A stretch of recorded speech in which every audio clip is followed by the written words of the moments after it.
about humanity. About humanity.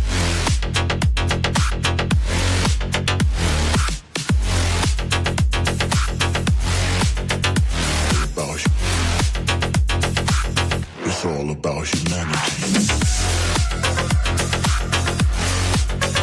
About humanity.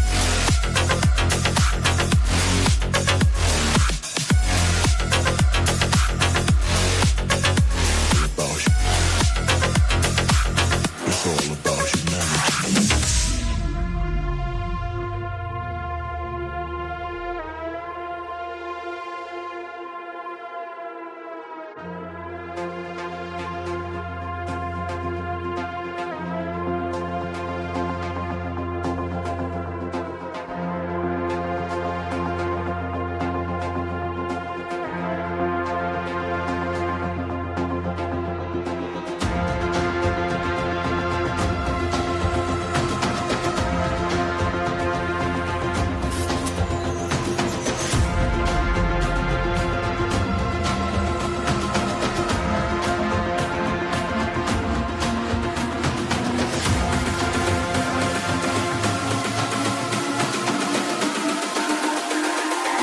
It's all about humanity. About humanity.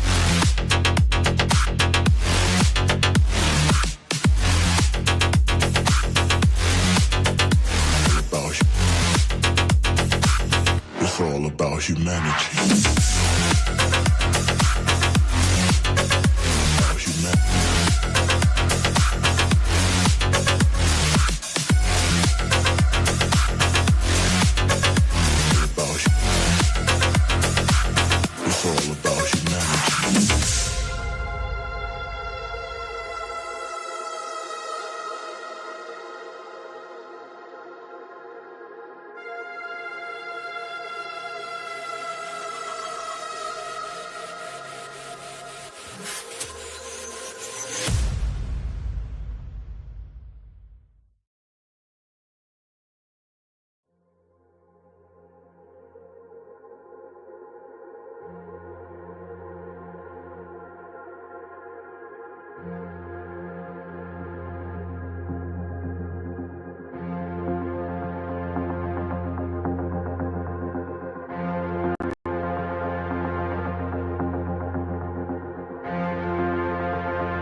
It's all about humanity.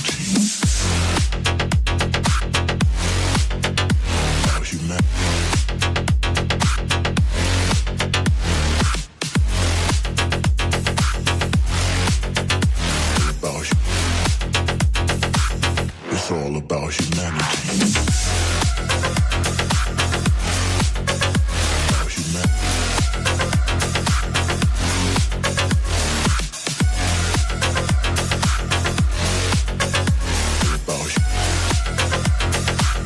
It's all about humanity.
can't speak. I can't speak. Can you speak? Here I am trying to get all these chats up because we're trying to make sure everything is in so you guys can have a great show and we could talk about some comics and stuff like that. But Shane, what's going on, man? How you doing, man? Not too bad. I'm super pumped for, strangely enough, not a Spider-Man book and a Transformers book this week. I can't wait. Yeah, there's a couple of cool books. Let's take a moment and just say what's up to the guys in the chat, starting with Nerdy Geeks in the house. How are you, my friend? And you respond with, great, how are you? And then he asked me, how are you, my friend? And then you responded, he's busily prepping furiously. And there goes Joe. Riddle me this, Batman. If Izzy is dizzy and in a tizzy, how can he be so busy? Because drinking while writing is how he stays wired without being tired. LOL, evil genius, I am not. Ha! I don't drink. And in high school, they used to call me Dizzy. So, but I've never been Tizzy. All right. And you just gave him the Entrigan Michaels. Okay. Kenneth Burr, what's going on, my man? And DJ Link's in the house. What's up, DJ? So we got a lot of stuff to talk about. We should have a surprise guest a little bit later. So We'll talk a little bit more about that. We have a lot of good stuff to talk about. We're gonna talk about trending. We're gonna talk the 30, 60, 90s back for this week. We got a really cool creator spotlight that's a little different than what we've done normally, which I'm excited for. I think what we did last week was really good with the iconic covers. So we're pretty much keeping it around that kind of idea where we're gonna do 25 books and stuff like that. So that needs to be my new middle name. Who knows, right? Who knows? Anyway, let's go ahead and get the show started. We're going to start off talking about what we always start the day off, talking about trending comics. So let's take a look at the top 10 trending books for this week. And let's start it now.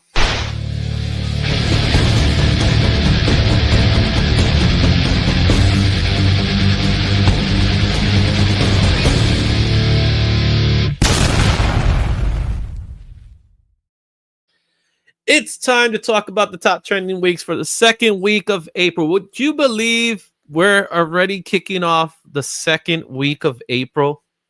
Well, I can't even believe it. 1 week down, week 2 starts.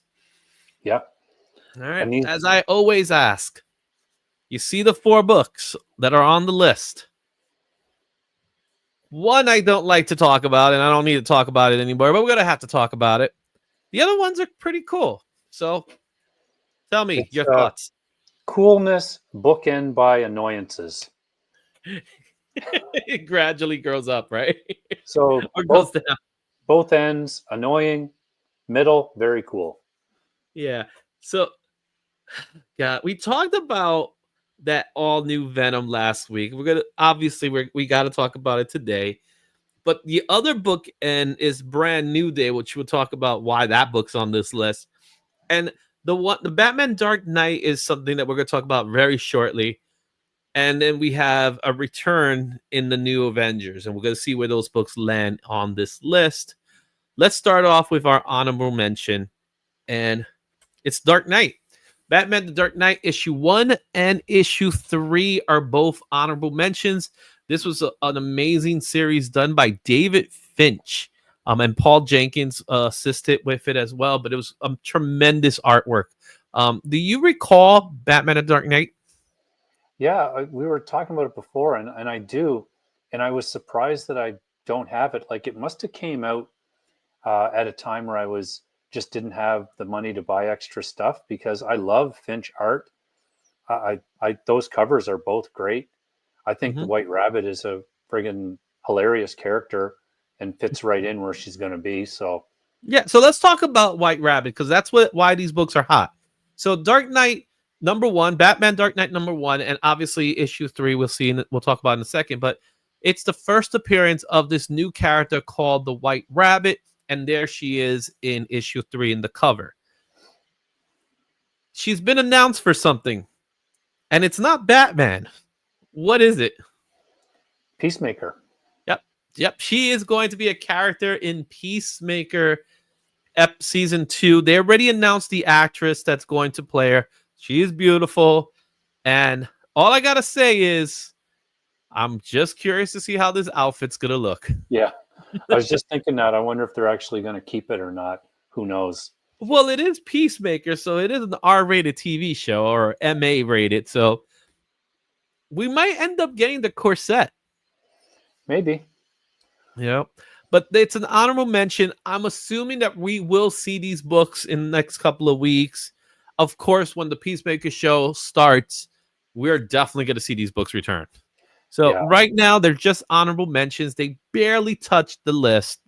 They were on the cusp, both of them, but then they just fell off.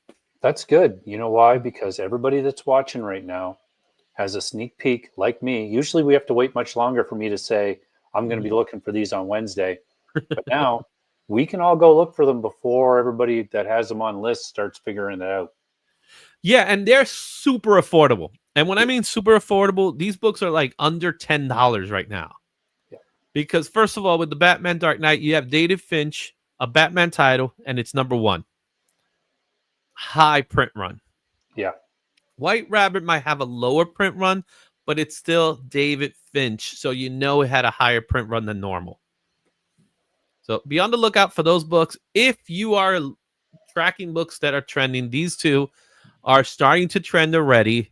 They're making the list, they're making the rounds, and people are starting to buy them. So be on the lookout on that. Let's go off into the actual list, and we'll start off with number 10 with Amazing Spider-Man #1. No, not that one.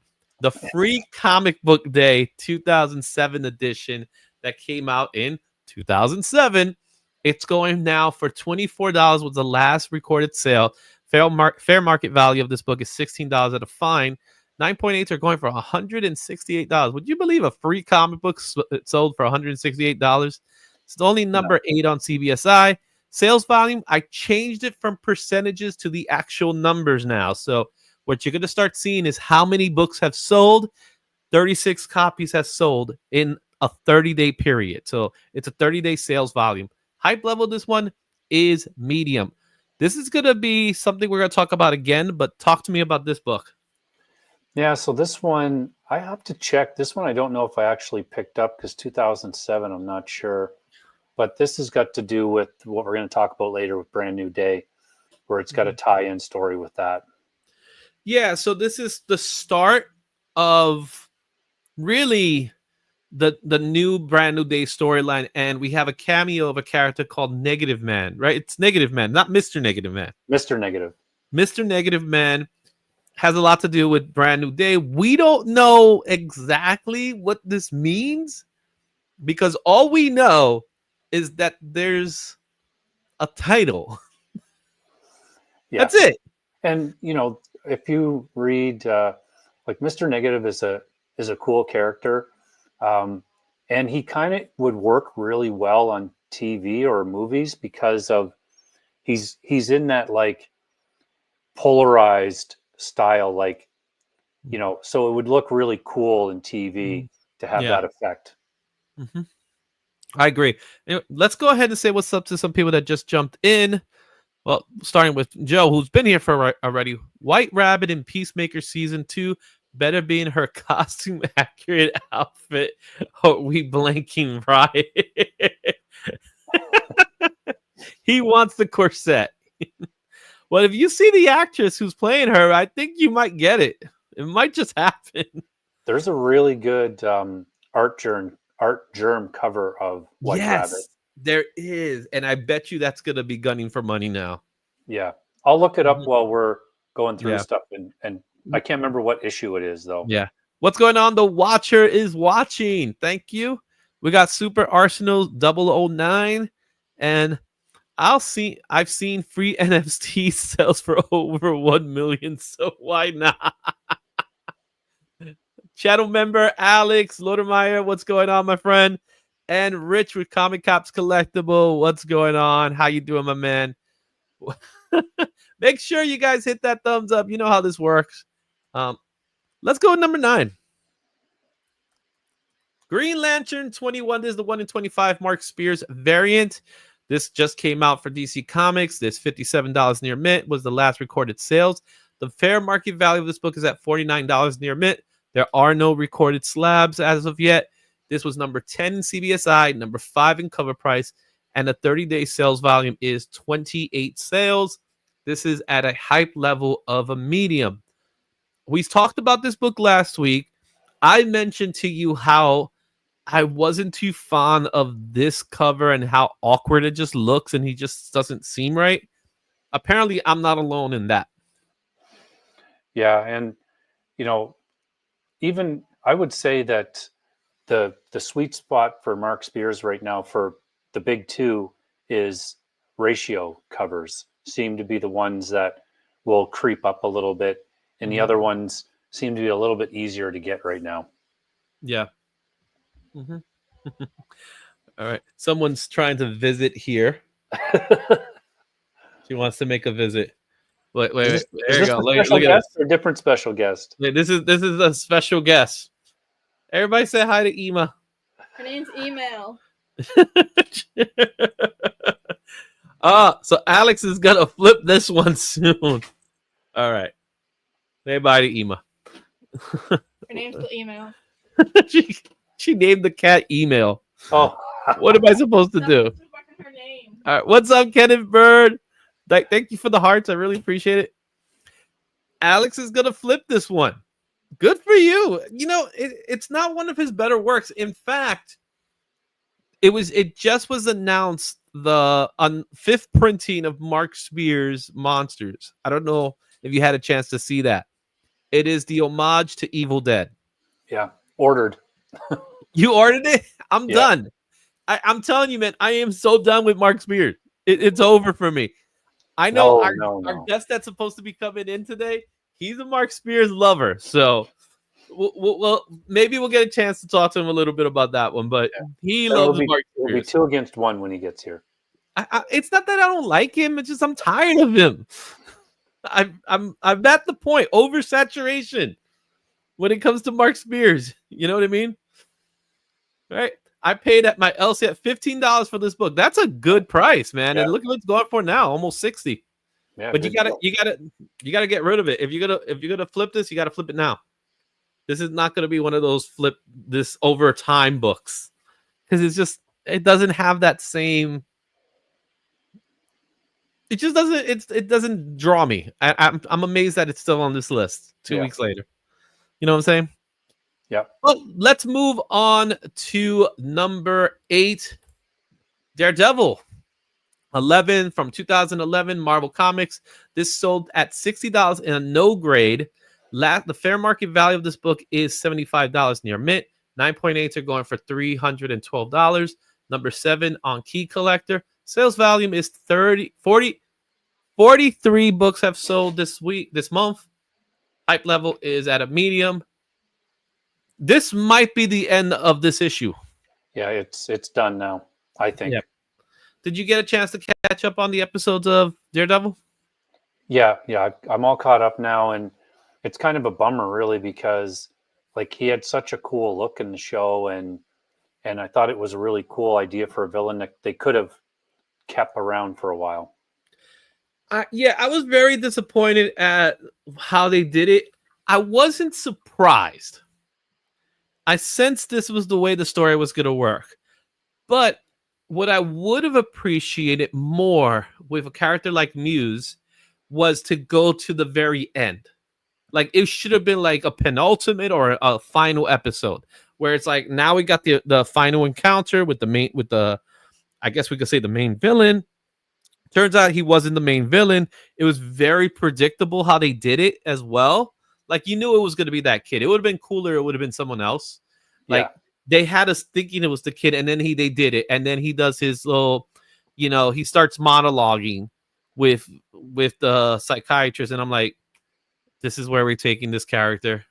Yeah. You know what I mean? And then, of course, he has some supernatural powers because he's an Inhuman. A lot of people don't know Muse is an Inhuman. But with a TV show like this, I'm pretty certain they're not touching that. Yeah. If they do, I'll be shocked. But The thing that I kind of have a little bit of a problem with is whatever they do with the character, they kind of crunch his story down into like one episode instead of over multiple ones.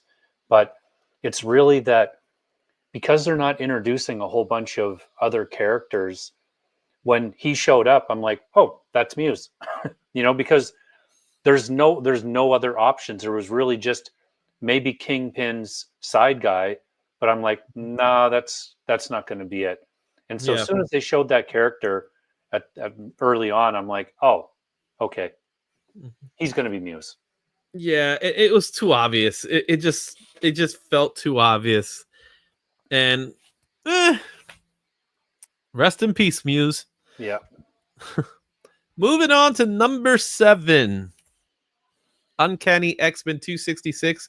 This book came out in 1990 for Marvel Comics. Last recorded sale of this book was $250 at 9.6. Fair market value of this book is $146 at a near mint, $460 at a 9.8. This came out number 6 in Key Collector, and the sales volume is very interesting. It had 48 sales this week with a hype level of a medium. Why is Gambit gaining momentum right now?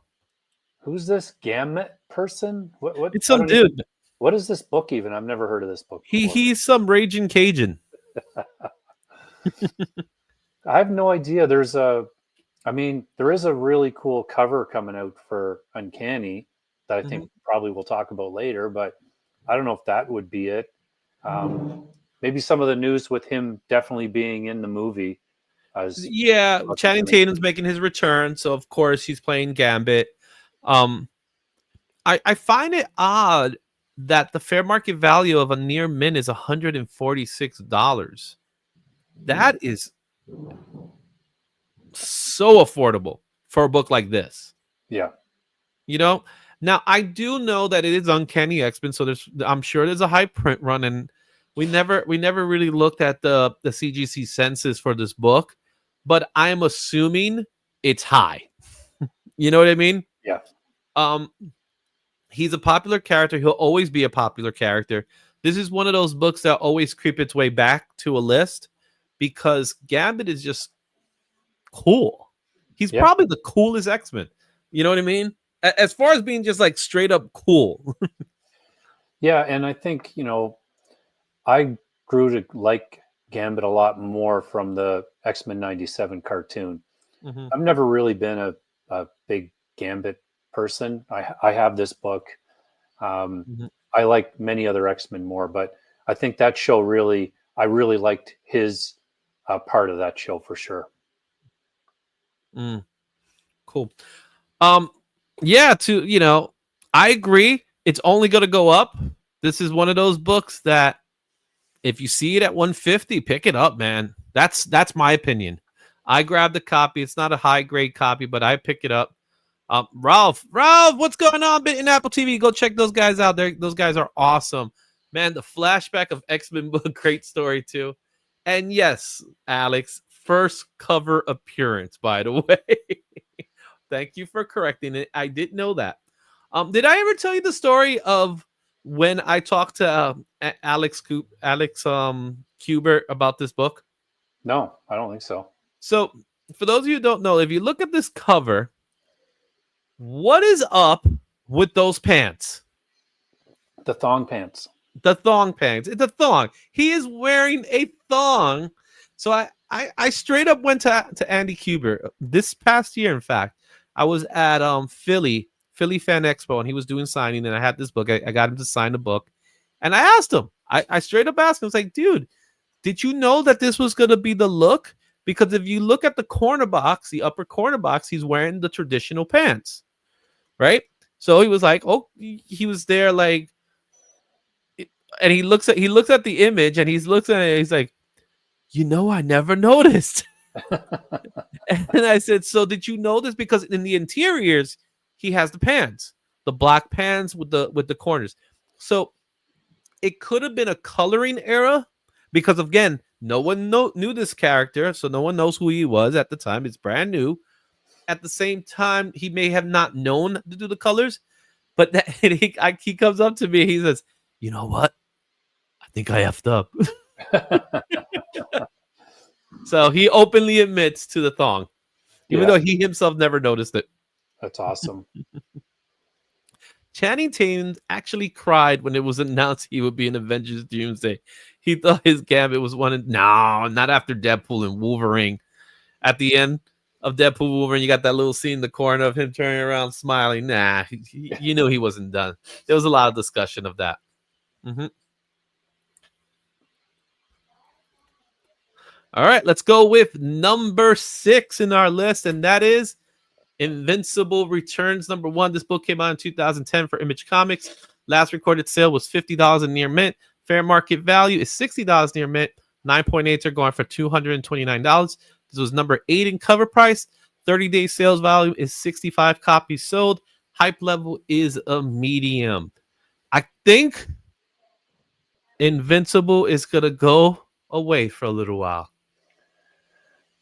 Izzy, I mean, I was just watching it. I probably watched like 8 episodes just before this started because I'm watching through it again with my daughter. So I don't know. We'll see because Battle Beast is coming. Yes, Battle Beast might give it a little uptick, but other books might end up getting the uptick. Yeah, for sure. You know what I mean? I think at this stage, everything that we've seen in Invincible is already going to cool off. And it's just going to go into the sunset for a little bit until season 3 comes in. No, season 4 now, right? Yeah. Season 4 comes in. Battle Beast comes in. And then we could see an uptick again. But like we mentioned this before about Invincible comic books when we were doing the top highest selling books. Those books are expensive. Oh my, yeah. They're completely out of regular people's means now. Mm-hmm. Yeah, and this is one of the more affordable ones, but like those first few issues, easily going for thousands. Yeah. Mm-hmm. Okay. All right, let's take a look at our next book in number 5. DC All-In Special #1. This came out in 2024 for DC Comics. Last recorded sale was $13 near mint. Fair market value of this book is $12 near mint. 9.8s are going for $80. And key collector #9, cover price #3, 30-day sales volume, 82 copies have sold. Hype level is low. This is one of those books that just keeps creeping back. Why? Yeah, and we talked about this a little bit, but I think a lot of this has to do with, there's a new round of Absolute books that came out. And so, hey, if I'm a store owner and people are coming in, we've got all these new people, I'm constantly recommending this book as something they should pick up. And I know that my shop still has some that they have. I can't remember if they were $20 or $25, but yeah. I'm assuming there's a high print run for this book because it's still so very much affordable. Yeah. Right? Maybe not to the same extent as Absolute Batman or the other Absolute books, but just because of what it is, what it's supposed to be, it's a crossover event. It's supposed to lead into the Absolute universe, And I'm with Alex in saying it's a sleeper book. I knew it was a sleeper from the beginning. Oh, yeah, me too. And I knew it was, first appearances of Absolute characters, but it just never had that. Everybody has to get this book. It's like everyone's getting this book at their own convenience. Yeah, that's what it's looking like, more so. Yeah, and it's I don't want to cause anybody any problems with this, but it's a kind of a typical DC cycle. Like DC, that's their usual kind of. There isn't like massive price increases really on DC books. Absolute Batman, even though it went up to 40 or 50, like if you compare that with some like other Marvel releases that are recent, like just not quite the same. Yeah, I agree. All right. See, I mean, he's way better in Step Up. I'm just saying, he's referring to Channing Tatum. All right, what's up, Black Spiders? How you doing, my boy?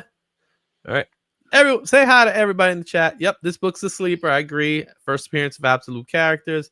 What's going on? Kaboom Comics, not a fan of All In. Oh, interesting. And Carbon dioxide. I love that. I love that name. That avatar is pretty good. I haven't been excited for a series in a while. Oh, okay, good to know. All right. DC All In Special #1. That's number 5 on our list. Let's take a look at what's number 4. Helverine number 5. This is Alessandro Cappuccino. I can never get that last name not right. Cappuccino. I'm gonna call him Cappuccino.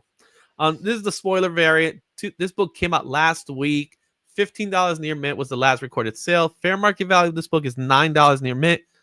People are already selling 9.8s of this book. I don't even think that exists, but they're already pre-selling them. So $54. This is number 2 in cover price. The 30-day sales volume of this book, which is really a 1-week sales volume because this book just came out. 113 copies. Hype level is medium. We talked about this book last week. I said this is a book to look after, and they went after it. Talk to me about Hell Hulk. Yeah, so I read Helverine. This issue was a really good read, actually. It's got Miss Fitzu in it. It was a really cool story. If you're expecting anything with the Hell Hulk, you're going to be disappointed. It's at the very, very, very, very, very, very, very end. But it is, you're right, it was a good book. I left my comic shop with 1 copy, went to another shop. They were like, no, that's all gone, sold out. Messaged my original place and said, hey, if you have any of those after a few days, he's like, oh no, they're all gone.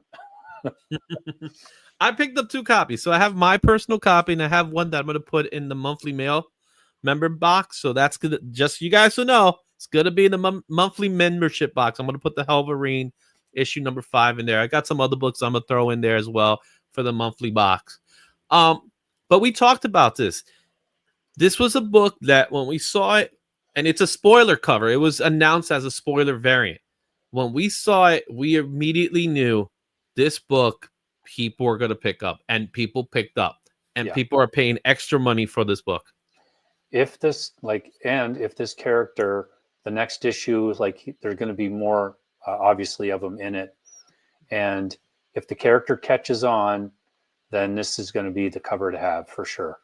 Mm-hmm. Yeah, definitely, because he will be. I guess he'll be in the next issue. He showed up in an iPad. That was the cameo. Yeah, so they look at a screen on an iPad and it's Hell Hulk. Super lame. Now that's probably one of the best cameos ever. Might as well have shown him. He's not even in a panel. He's in a panel within a box. Yeah, they might as well have shown Helverine issue 6 with him in it, and it's the same thing. Like, it's silly. Yeah. Yes, he is an Italian artist. I know that. And he says, I only have the first issue in all variants. Okay. And wait, it's no longer Dakin. No, Dakin's still in there. So Helverine is going to fight Hell Hulk. That's what this is building up to. All right. And you say, it's like saying Capapuccio. Right. Helverine number 5. If you find it for $10, it's probably the price that you're going to pay. But I'm also on the notion of these are the types of books I could wait on as well. If I didn't pick it up in when it came out, which I did, I could wait on this. Yeah. But it might be a while before it actually dies. Okay, let's take a look at number 3. New Avengers 33. This book came out in 2015 from Marvel Comics. The last recorded sale was $23 at a very fine. The fair market value is a $21 for near mint, $45 for 9.6. So they haven't really sold any slabs yet. It's number 3 on CBSI, number 9 in cover price. The 30-day sales volume is 34 copies. The hype level is high because everybody's still prepping up for Doomsday. And that's what this is all about. Yeah, exactly. This is kind of, the last issue before Secret Wars started. So it's kind of a little tweak to it. Mm-hmm. Yeah, this is the first incursion, major storyline. We know this is going to be one of those books that people are going to be hunting down until Avengers Doomsday. But like all storylines, they rise and then they fall after it's all said and done. this might be one of those books. Wait till it cool. I'm gonna say give it some time to cool off for a little bit when no one's really talking about Doomsday. However, it's in production now. Once you see a trailer, this one's gonna bump up again. It's gonna be one of those books that's gonna be going up and down, up and down, up and down. I would just cool off for the time being. Let it simmer, and then if you need to grab it, grab it. Yeah, for sure, I agree. All right, number 2. Do we have to talk about number 2? Do we? Yeah, sure. We'll talk about it quickly. All new Venom number 5. This is the one per store. Clayton Crane Suspect Surprise variant. Came out last week from Marvel Comics. Last recorded sale was $50. This book is at $53 near mint. There are no slabs. Just came out. Number 10 in Key Collector. Number 1 in CBSI. Cover Price had it number 2 last week, so they didn't have it this week. Sales volume, 164 copies were sold last week. Hype level, yes, it's a high because everybody's talking about it, but not in a good way. Yeah, and I've read this, and like Paul is still around. I don't know what's going on with that guy. Like, they need to get rid of him. And the whole thing with Mary Jane and Venom, I mean, I just don't get it. Like, is it too much that there's a character that supports the main character in a comic? I mean, I don't know. Okay, so we heard about what Tom Brevoort said about reading comic books. He says, if you don't like it, don't buy it, right? Yeah. Oh my God. The stupidest thing an editor could say is, if you don't like it, don't buy it. Fine, you could say that. You know who I could tell you is going to be angry? Your boss is going to be pissed off that you said that, because they want you to buy these books. The problem that we have with these books now is that no one cares for what was written. Everything's about, let's try this, let's stir the pot a little bit. And you're looking for a cheap pop. That's what you're looking for. This is a cheap pop. Yeah. And with a cheap pop, you got people talking, but people are not talking in the good way. Yeah. So her time as Venom, I honestly think is going to be short-lived. Now, my question for you, what do you think the sales volumes are going to be for issue 6?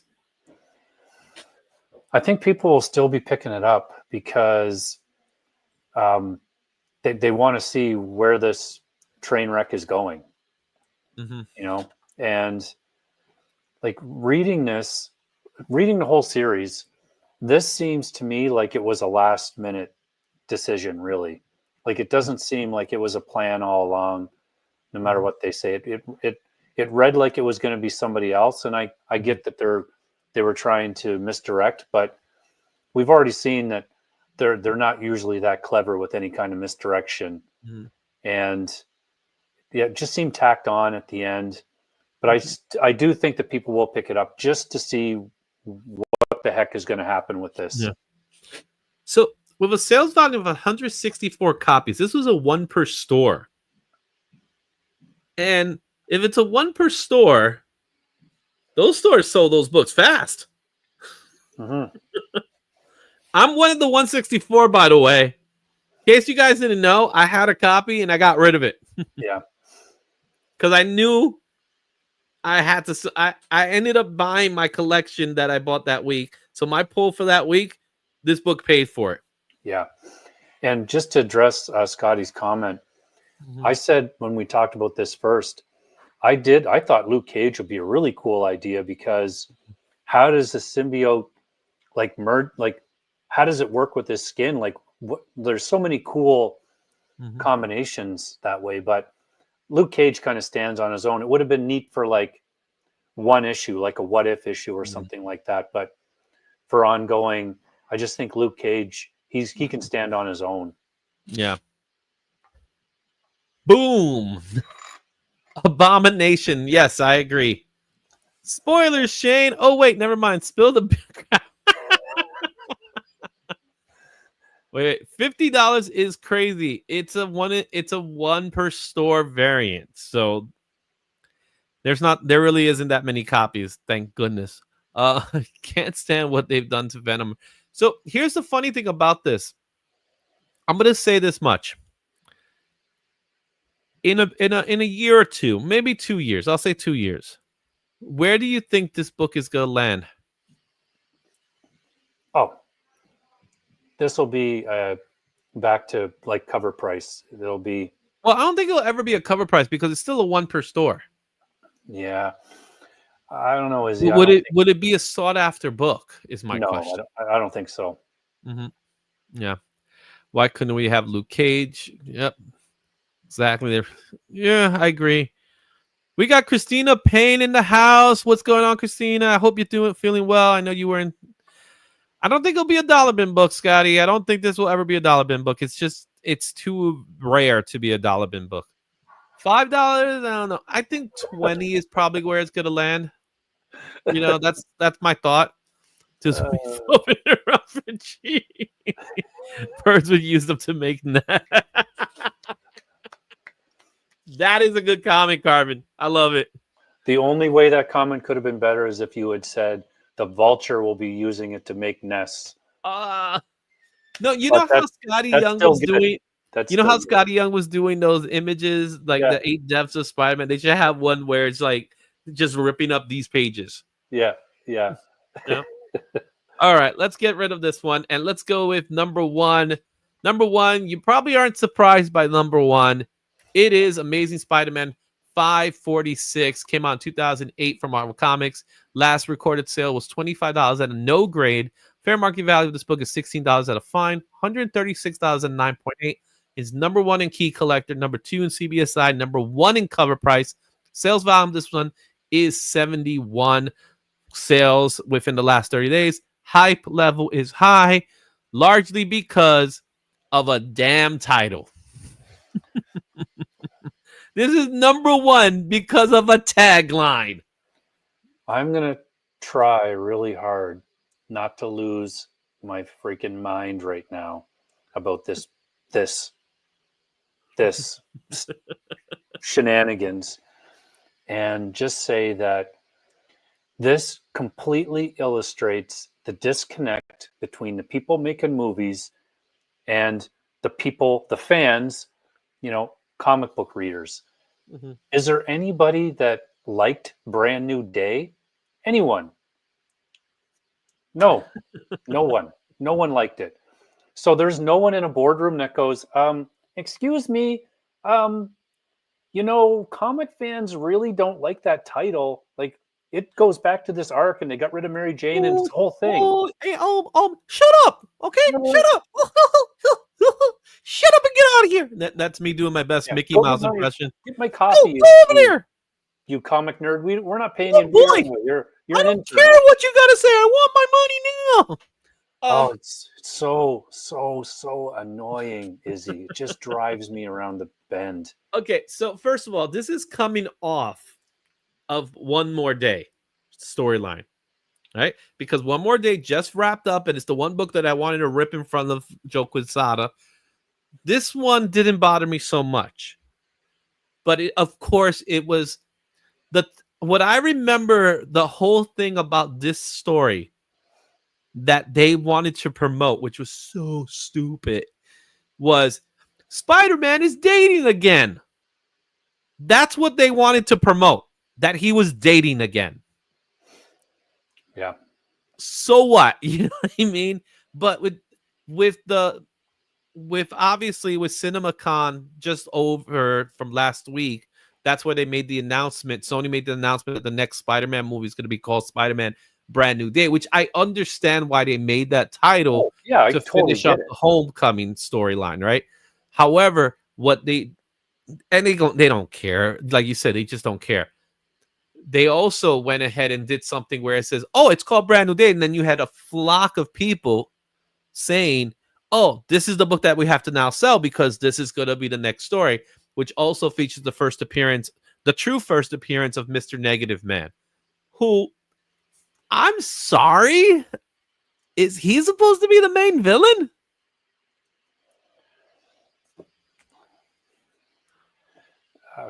He doesn't fall as the caliber of core Spider-Man villains. He's like C-D level villain in my. But people are hunting for it. I personally, I'm okay with this book. I love Steve McNiven's art. I think he's a tremendous artist. He's doing some great stuff with Daredevil right now. I don't know what this book is going to be like. It's number one this week. Will it be in the list next week? Possibly. It'll be probably a little holdover for next week. Yeah, all it is a title, guys. You can see in the corporate office, like, hey, so Spider-Man, what are we going to do about this Spider-Man 4? Because, people don't remember him. And, hey, comic people, like, what do you got for us? Well, there was something called Brand New Day. Brand New Day? Genius. Stamp it. Send it. Idiots. Yeah. All right. Let's take a look at the chat one more time here. See, don't forget, remember to She-Hulk smash that thumbs up. Thank you. By the way, I'm so pissed that all new Venom is it's preying on me. I think you are alongside a whole bunch of other people, Alex. Do it, Shane. Give in to the dark side. What is generating more rare? 1 in 25 or 1 per star? 1 per store is rare. Yeah, definitely rare. Because the store can only get 1. Sometimes they get 2. I learned from this one that it really was 1 per store because it wasn't through Lunar or Penguin. It was just through one distributor. So it ended up really being 1 per store. Nope. Brand New Day after one more day was where Spider-Man runs start to take. Yeah, this is kind of like the beginning of the end. It really was. I admit to that. What's up, Cliff on comics? They just don't care. Psychotic Spec in 2025. Of course, it's always Psychotic Spec. All right. Izzy on Rob's only sad next Saturday will be totally boring. Hey, Jay knows the way. You know what I'm saying? Thank you. They are idiots. It's a $15 book all day long. Yeah, it probably is. I agree with that. All right. Got our friends from Cover Price. 1 in 24 are far more rare. Oh, fair more. Interesting. So it's really, I think it depends on the stores. Stores are usually around print runs about their. Okay. Oh, that's good to know. Interesting. And they would know. Our friends at Cover Price would definitely know. Cool. Thanks. Shay's on the fly. One Marvel. LOL. Oh, I'd love to be. It's one of those things, So I'd give them all a nasty virus. Bite them. I know, right?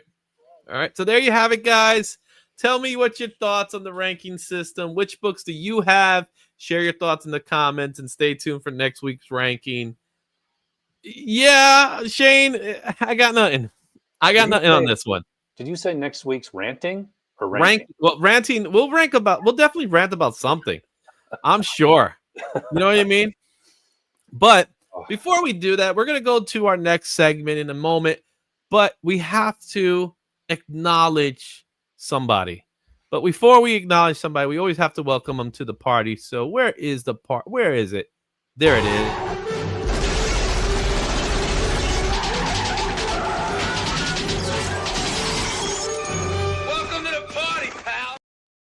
What's up? What's up, fellas? How y'all doing? Vaughn's in the house. How you doing, my man? I'm good. Glad to be with you guys this evening. What's going on? Yeah, Monday night lineup is strong right now, right? Our old school Monday night lineup crew. We're back. We're back here for the night. So originally there was a possibility that Shane was going to have to postpone today. So I contact Scotty to see if he could fill in. As you could see, Shane was able, thankfully, for good. This is actually good news that Shane was able to come to the show based on what he shared with me. But I was like, you know what? In the topics that we're about to talk to, Scotty, you still got to come, man. So we invited Scotty over. We're going to be doing a lot of cool stuff. We're going to be talking a lot of fun stuff. Before we even get to the creator spotlight, because I know that's one of the things that Scotty's really hyped to talk about, we're gonna do what we normally do, which is called the 30, 60, 90, because we didn't do it last week. And it felt weird not doing it last week because, of course, it's like a 5th week and it messes up the whole trajectory of moving forward. But we're doing it now. Let's go ahead and get started with 30, 60, 90.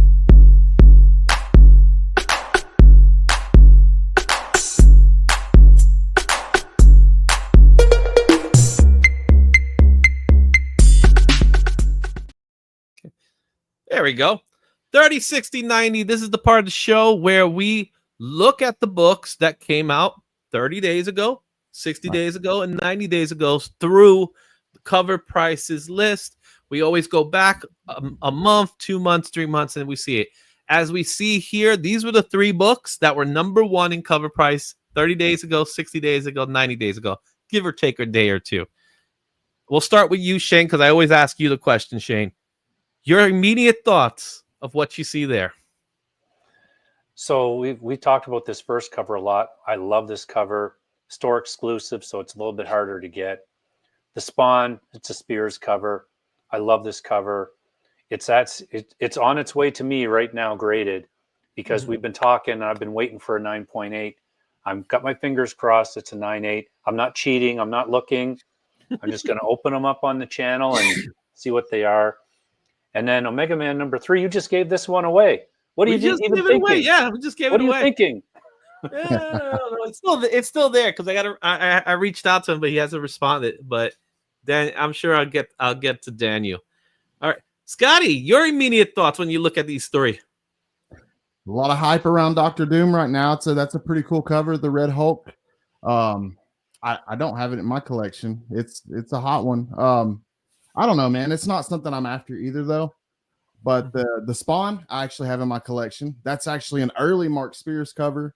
And really cool. I love it. I think that he absolutely killed that. I think some of his covers are better than others, and I think that's one of the really good ones, to be honest. And I dig his work. I like what he's doing. The Omega Man, that's obviously first appearance of Lobo. That's been a hot book for a little while. We continue to see it come back to the Hot 10 list. It's a reoccurring book, and I think we'll continue to see it as we get more news and the movie comes out and everything, and we see Lobo on the big screen. And I like it. I think it's a great book. I own it in my collection. It's not the logo. It's not the version of Lobo that everybody wants to see. It's an earlier version. It's an awesome book, though, man. It's really cool. Awesome. All right. We got a few people saying what's up. Let's see here. 30, 60, 90 theme is booty slapping music. It was. I was jamming. Cliff is saying he's giving you love, Scotty. Hey, Cliffy. Love you, man.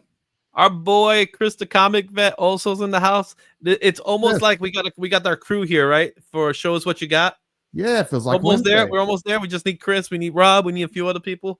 Yeah. All right. North or south? Yeah. Yep. I sold that Spawn cover. Wow. Cool. It's probably a good time to sell it, honestly. Yeah. Hold on to your Omega Men 3. We'll talk a little bit more about it. Let's go ahead and actually look at the figures starting with 30 days ago. 30 days ago was Red Hulk number 1. This is the PX Previews exclusive. This came out in 2025 for Marvel Comics. On March 3rd, week 1, it was $173 and a 9.8. That was the top weekly sale. 76 units were sold during that time. The raw near mints were $69. The graded with $173 and a 9.8, which is pretty much the same book that was there. As of today, the book last sold for $56 and a near mint. However, in the 30-day period, 98 copies have sold. The raws have dipped to $53 near mint, while the graded copies actually dipped also to $126. The highest known sale of this book was $173 at 9.8, and that was in February 26th of 2025. And I looked at the census count. That 9.8 is the only one that exists right now. Wow, that's cool. This is one of those books that I think we're going to see. You know, when you go to cons in the summer, it's going to be up there probably for like $250. Well, Canada anyway. Yeah. And you know, it's a great cover. Like, it looks great. So yeah. Scott, you got anything else to say about it? Oh, I agree with Shane. I do think it's one because, like this previous year at the local cons that I was hitting, you're seeing a lot of Doctor Doom stuff. Anyways, Doctor Doom covers were hot, and I think they'll continue to be hot. And I agree with Shane. It's a cool book. It's not a book on my list that I'm looking for, but it is a cool book if you're hunting for it. But I'll probably wait on it though. Honestly, if you're gonna, if you're out to get this book, I'd wait. I'd wait a little while. I've been to several conventions already since this book's arrival, and I've yet to have seen it. So I'm not sure how rare this book really is. Based on that sales volume, there is a good chunk of them. I just don't know how many they exist. I think that's maybe it might be limited to 1,000 or something like that. I don't know the actual number, but I think it is limited. So this might be a book that if we do get like a Red Hulk Doom moment, then I could see this book climbing up the charts even more. As of right now, it's, it was just off of Red Hulk showing up in Captain America. That movie's gone. It's in the past. Right. At that same time, we also had more information about Doomsday being recorded. So that also kind of brought it in as well. Today, again, it's been a month. And now it's like, okay, now it's cooling off. We're not seeing it on the list, but it's still selling. 98 copies within the last 30 days is pretty good. And so there you have it. Sorry, Izzy. I'm sorry. I was just going to add that this series, Benjamin Percy on writing, it's been pretty good. Pretty good first couple of issues. Mm-hmm. Yeah, and the series just started. So yeah. Mm-hmm. Let's take a look at the book that was hot 60 days ago. And that was Spawn 356 for Image Comics. This book came out in 2024, February 3rd. This had a top weekly sale of $40 at a 9.8. 33 copies were sold during that week. Raws were going for $31 near mint, while the graded copies were $56. As of today, it sold for $28 at a no grade on April 5th. The 60-day sale period was 104 copies sold. Raws are going for $20 now. The grade it's only up by $1 at 9.8. The last highest known sale of this book was $60 at a 9.8, and that was January 17th. And currently there's 44 copies in the census. I believe that. Scotty, I'm going to go with you first. Tell me what you love about this cover. Oh man, the colors, just everything pops. It's just a great Spawn cover. He killed it. And I think this is his first. I was just looking it up to try to figure it out, but I do believe this is his first Spawn cover. Man, he knocked this one out of the park. This is his first. This is his first cover with Spawn. Okay. It is not his first Spawn cover. Oh, okay. But man, he knocked it out of the park though, and it's one I have in my collection. I am a Mark Spears collector. I enjoy collecting stuff. I wouldn't say I'm a fanatic. I've slowed down a little bit. But dude, I totally understand why people want to snag his covers. He's a great artist. He deserves to be where he's at. Yeah. Shane, I'm gonna go to you as well. We talked plenty of times ad nauseum about this book, right? Over and over and over. And we're at 60-day period, so I know we're not finished with this book. Yeah. So talk to me about your take now. I agree with Scotty. Like this is like when we talked about the Green Lantern cover, we looked at that one. We're both kind of like, I really like the background. I think it looks good from that way, but there's just something awkward about the Green Lantern part. But this one is a home run. Like it's an amazing, really great, like cool position, cool perspective. And when you see this in person, if you haven't, look at it because it looks really cool in person too. It does. Yeah, I've seen this one present. I remember I called you about it when I was in King Con. I was like, "Hey, I found the book. If you do you need it?" He was like, "No, I have a copy," and took care of it. And he was, remember I told you he was selling it for $19.99. I was like, "Dude, sell it for $20, man. Who's gonna give you the 99 cents, right?" But for at the time, a $20 book, based on what I'm seeing now, is very affordable. One of the things I took notice with this is we all know that the cape is kind of a living entity in Spawn. And for some reason, I kind of feel it in this image. Okay. I don't know if you guys agree with me or disagree on it, but I kind of feel that living entity in the cape here. Yeah, Oh. you could see the energy coming off of the cover. I agree. Mm-hmm.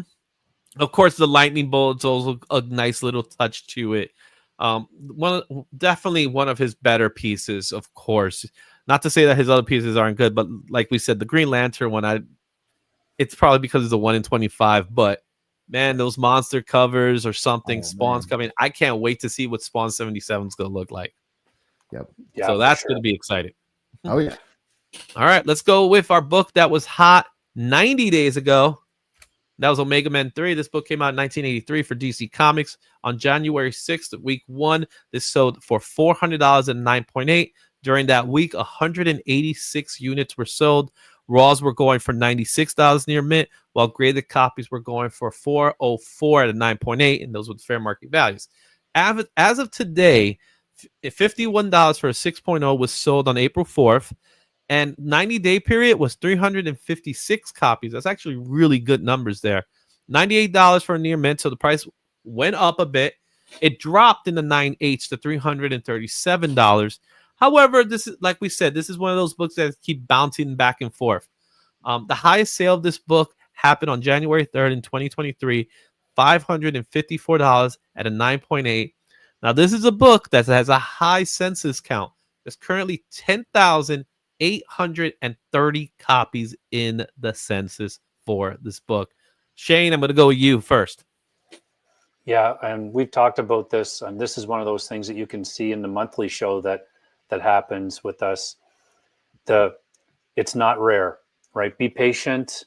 Yeah. Like this book is going to have a lot of ups because if the trailer is good, if the appearance is good, then it's just going to keep notching it up. Mm-hmm. So if you really want this book, if you're a huge Lobo fan, you're best to wait till like 2 weeks after whatever the movie is, and it'll start to come down a little bit, I think. Mm-hmm. Yeah, I agree with Shane. If at this point, wait it out. I'm glad that I picked up all the Lobo keys before the news was announced and everything. But yeah, at this point, I would wait. But it's a classic book, man. It's one that it's a staple DC character. It's a badass character. It's definitely a book that everybody needs in their collection, and it's a classic out of the three.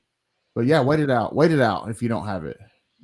I agree. I think this is one of those books that, especially right now, this is going to sound crazy, but there's a movie in theaters right now called Minecraft. How is that related to Lobo?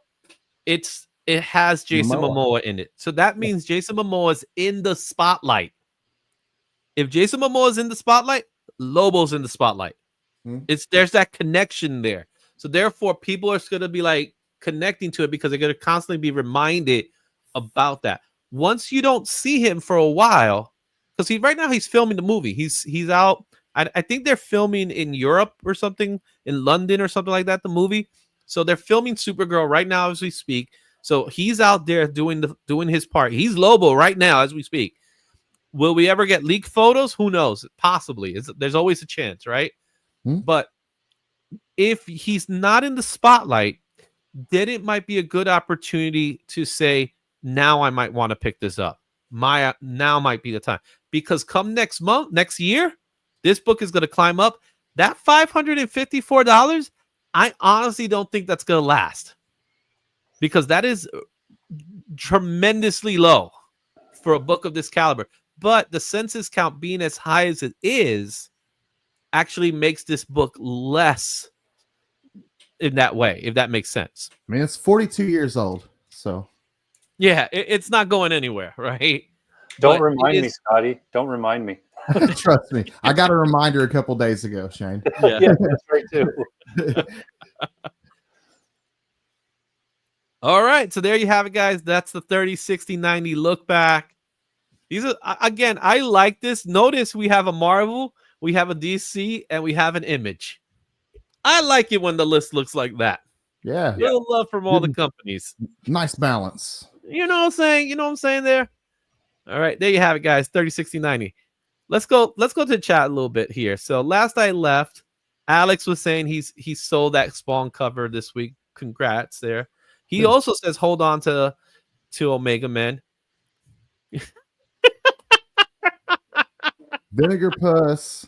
Shout out to Lady F. You should have named your cat that, Izzy. You know what I'm saying?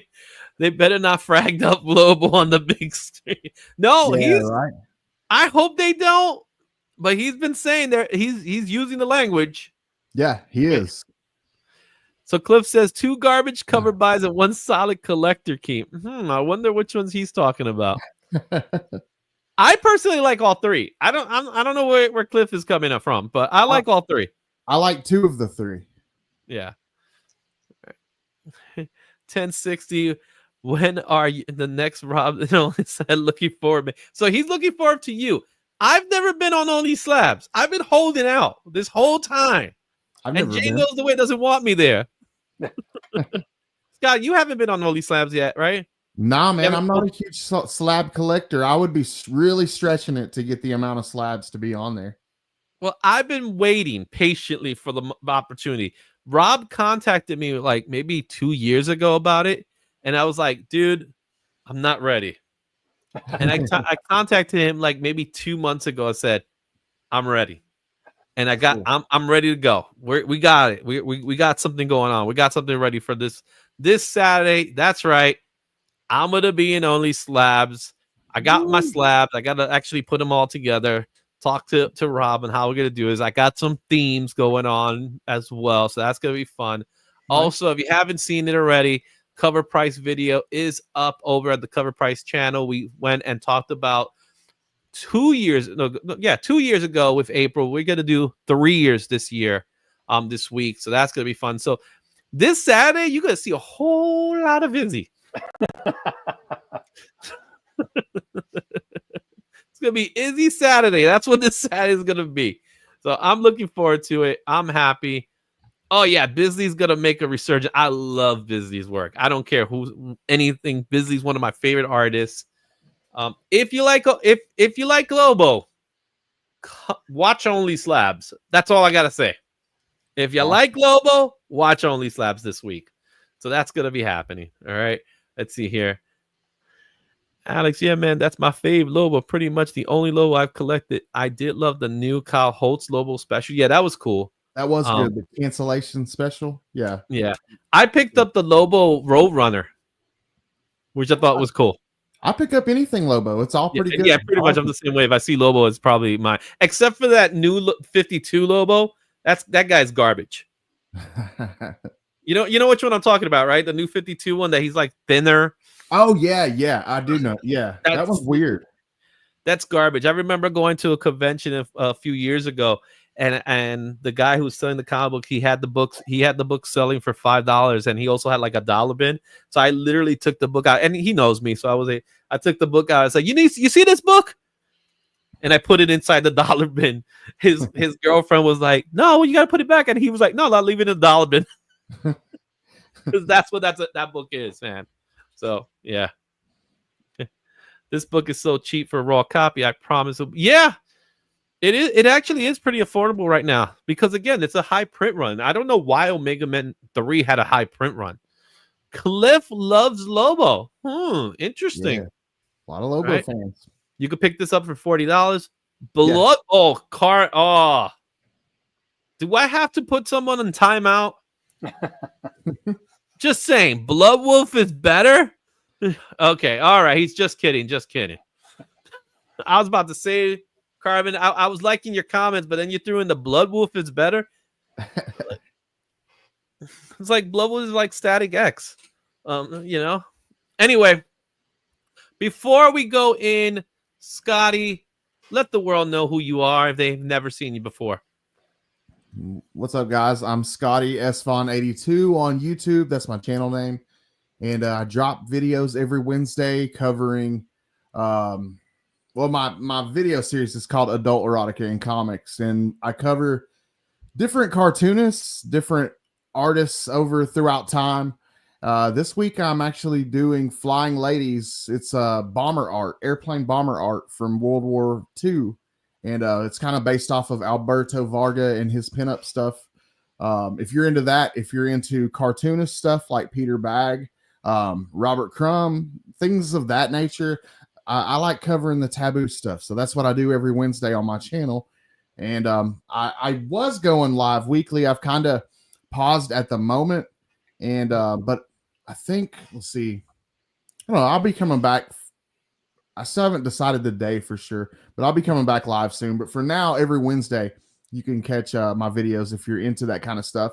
And then I'm with you guys on Chris's channel on Wednesdays and live here and there throughout the community. So SVon82 on YouTube. Yeah, go check him out. Scotty's we've been pals now for years now, right? Of course. Just Yeah. chilling, part of Monday night lineups. It's good to have you back on Monday, even if it's just for a little while and stuff like that. Anytime, man. Yeah, it's good time. Good stuff, man. So we got to do that. We got to get the show back up. That's all I'm saying. Got to get the show back up. But the reason why I asked, Scotty to come in here really is we're going to talk about something that's really cool for this creator spotlight. So last week we did the 25 iconic covers that were non-keys. Now they are keys in the sense that these covers are the keys. What makes it a key is the cover. But anything outside of that, they were disqualified. So in the comments, people were telling me Amazing Spider-Man 316. I said, well, technically that's not an iconic cover key. That's a key because it's his first full cover appearance, even though he had the floating head in the issue beforehand, but they count that as a full cover. Another one that came up was Transformers, the Shockwave cover, which I could call that an iconic cover. It is an iconic cover, but is it technically Shockwave's first cover? So that was my technicality with that one. Yeah. And then the other J. Scott Campbell Spider-Man covers. So the Black Cat cover where she's kissing Spidey in front of Mary Jane, and then of course Pearls. And I was like, okay, you got me on that one. I can't do all of them. Yeah. You know what I mean? And I knew about that. I knew about that one. I just purposely didn't put it because I wanted to showcase some other books as well. So this list is going to be something of a similarity, where we're going to go over what we call our top 25. Now, this is our top 25, or specifically, this is the 25 I came up with as the top 25 indie comics. And there's a good list here. Great list. We're going to even do some honorable mentions as well, because the honorable mentions are something that we're going to discuss why they're honorable mentions. So they did make the list. So I hope you guys enjoy this one. I enjoy making this one. So let's get this show started. Creator Spotlight.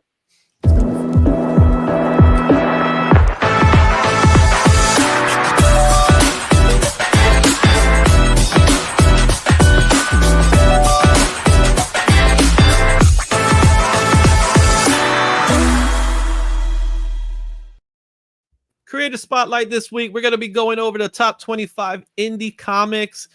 One of the things I'm going to do is notice that it says go collect there, is that I'm going to put an article and go collect in regards to these 25. So you will be seeing that article just like you will see the article for the iconic comics covers. I already did it, but I still got to do some more information.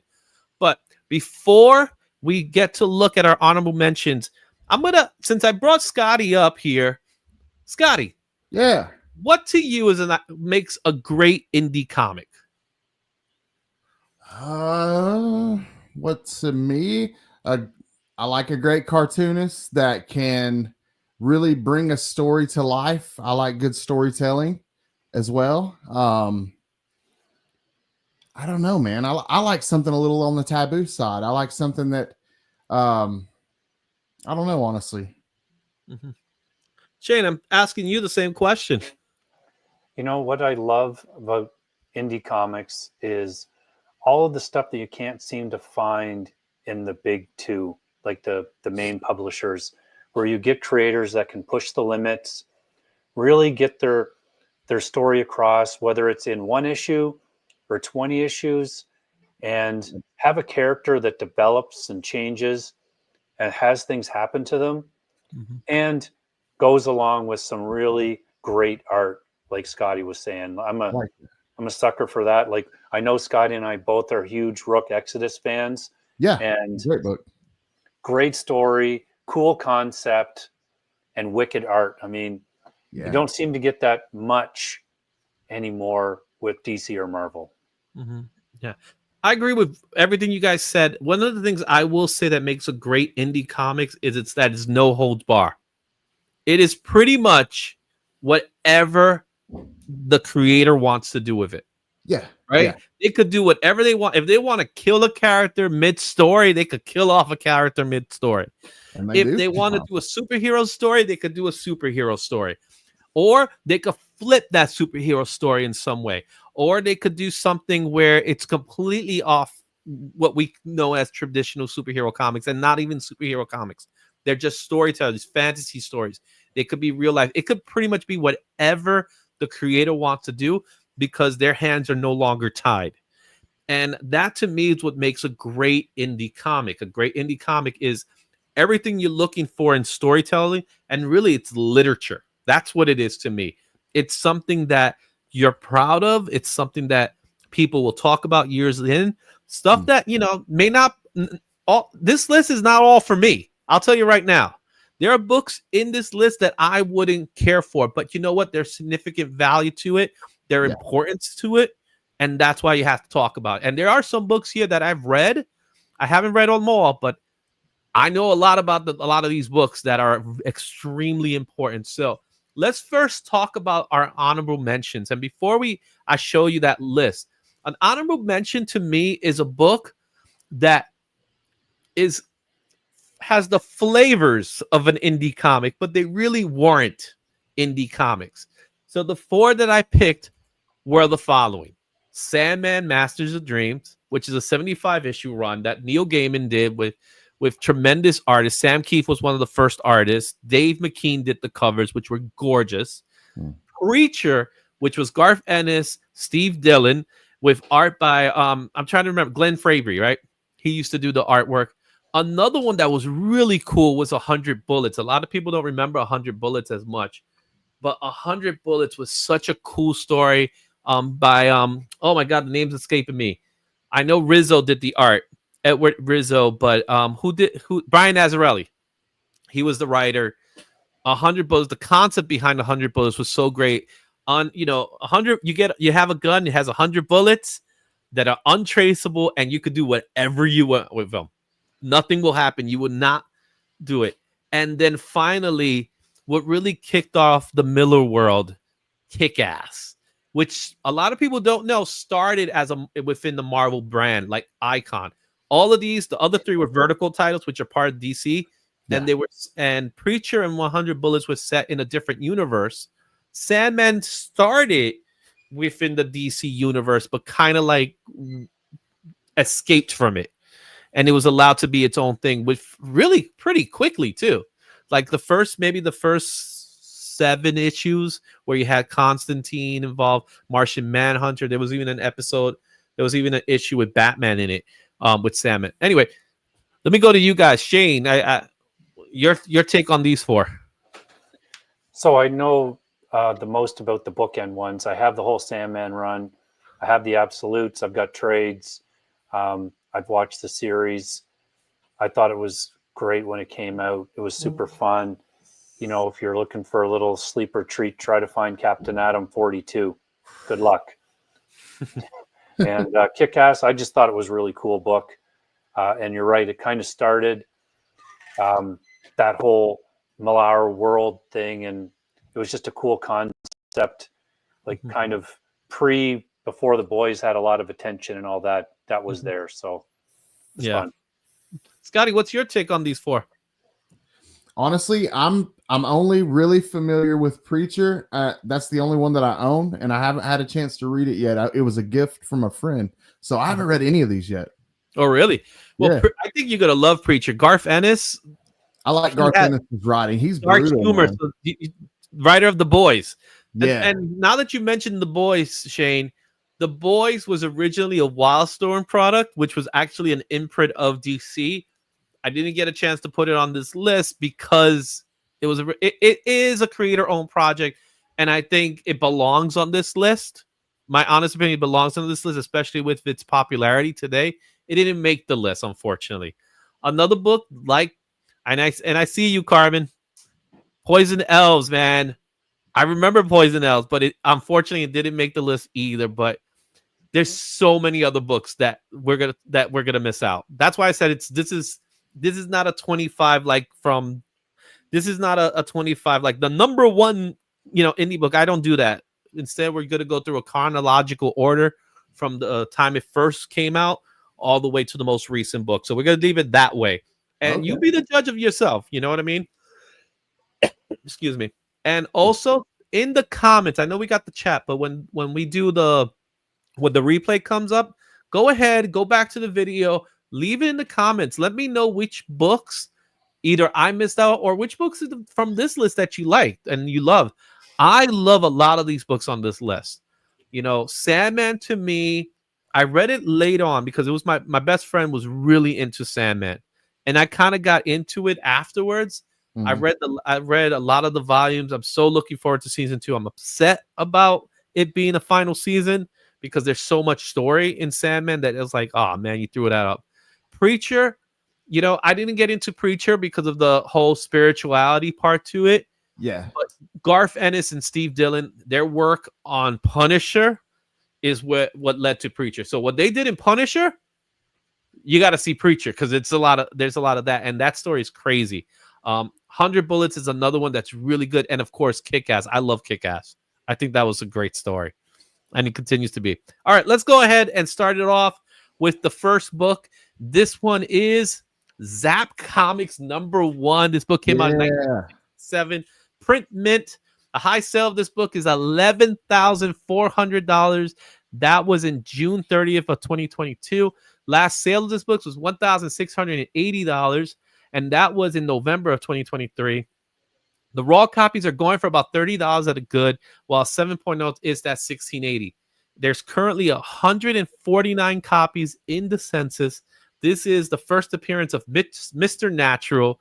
First printing states printed by Charles Pimmel on the back cover, and is credited for birthing the adult theme, independently published comic genre. We're going to start with the 60s here because we're really going to look at the underground scene here. Yeah. There's other books, but we can't really, it's hard to quantify them as indie at that time. I think the birth of indie really started here. Robert Crumb and the rest. So I'm going to go with you, Scotty, because I know this is your wheelhouse. So talk to me. Of course, man. Zap Comics. This is an amazing way to start the list. And I'm glad we're not counting down because this would definitely have to be at the top for me anyways. But this started, it's got it dated at 67. I think it's early 68, February of 68. But this was originally created to showcase the awesome artwork of cartoonist Robert Crumb. And this series ran forever. I can't remember exactly how many years, but it ran for 40 something years, 17 issues. It is a classic underground comic book. If you've never checked it out, I highly recommend it.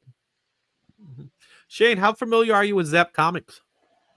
Hey, I'm a avid watcher of Espon82's YouTube channel, so thank you, Shane.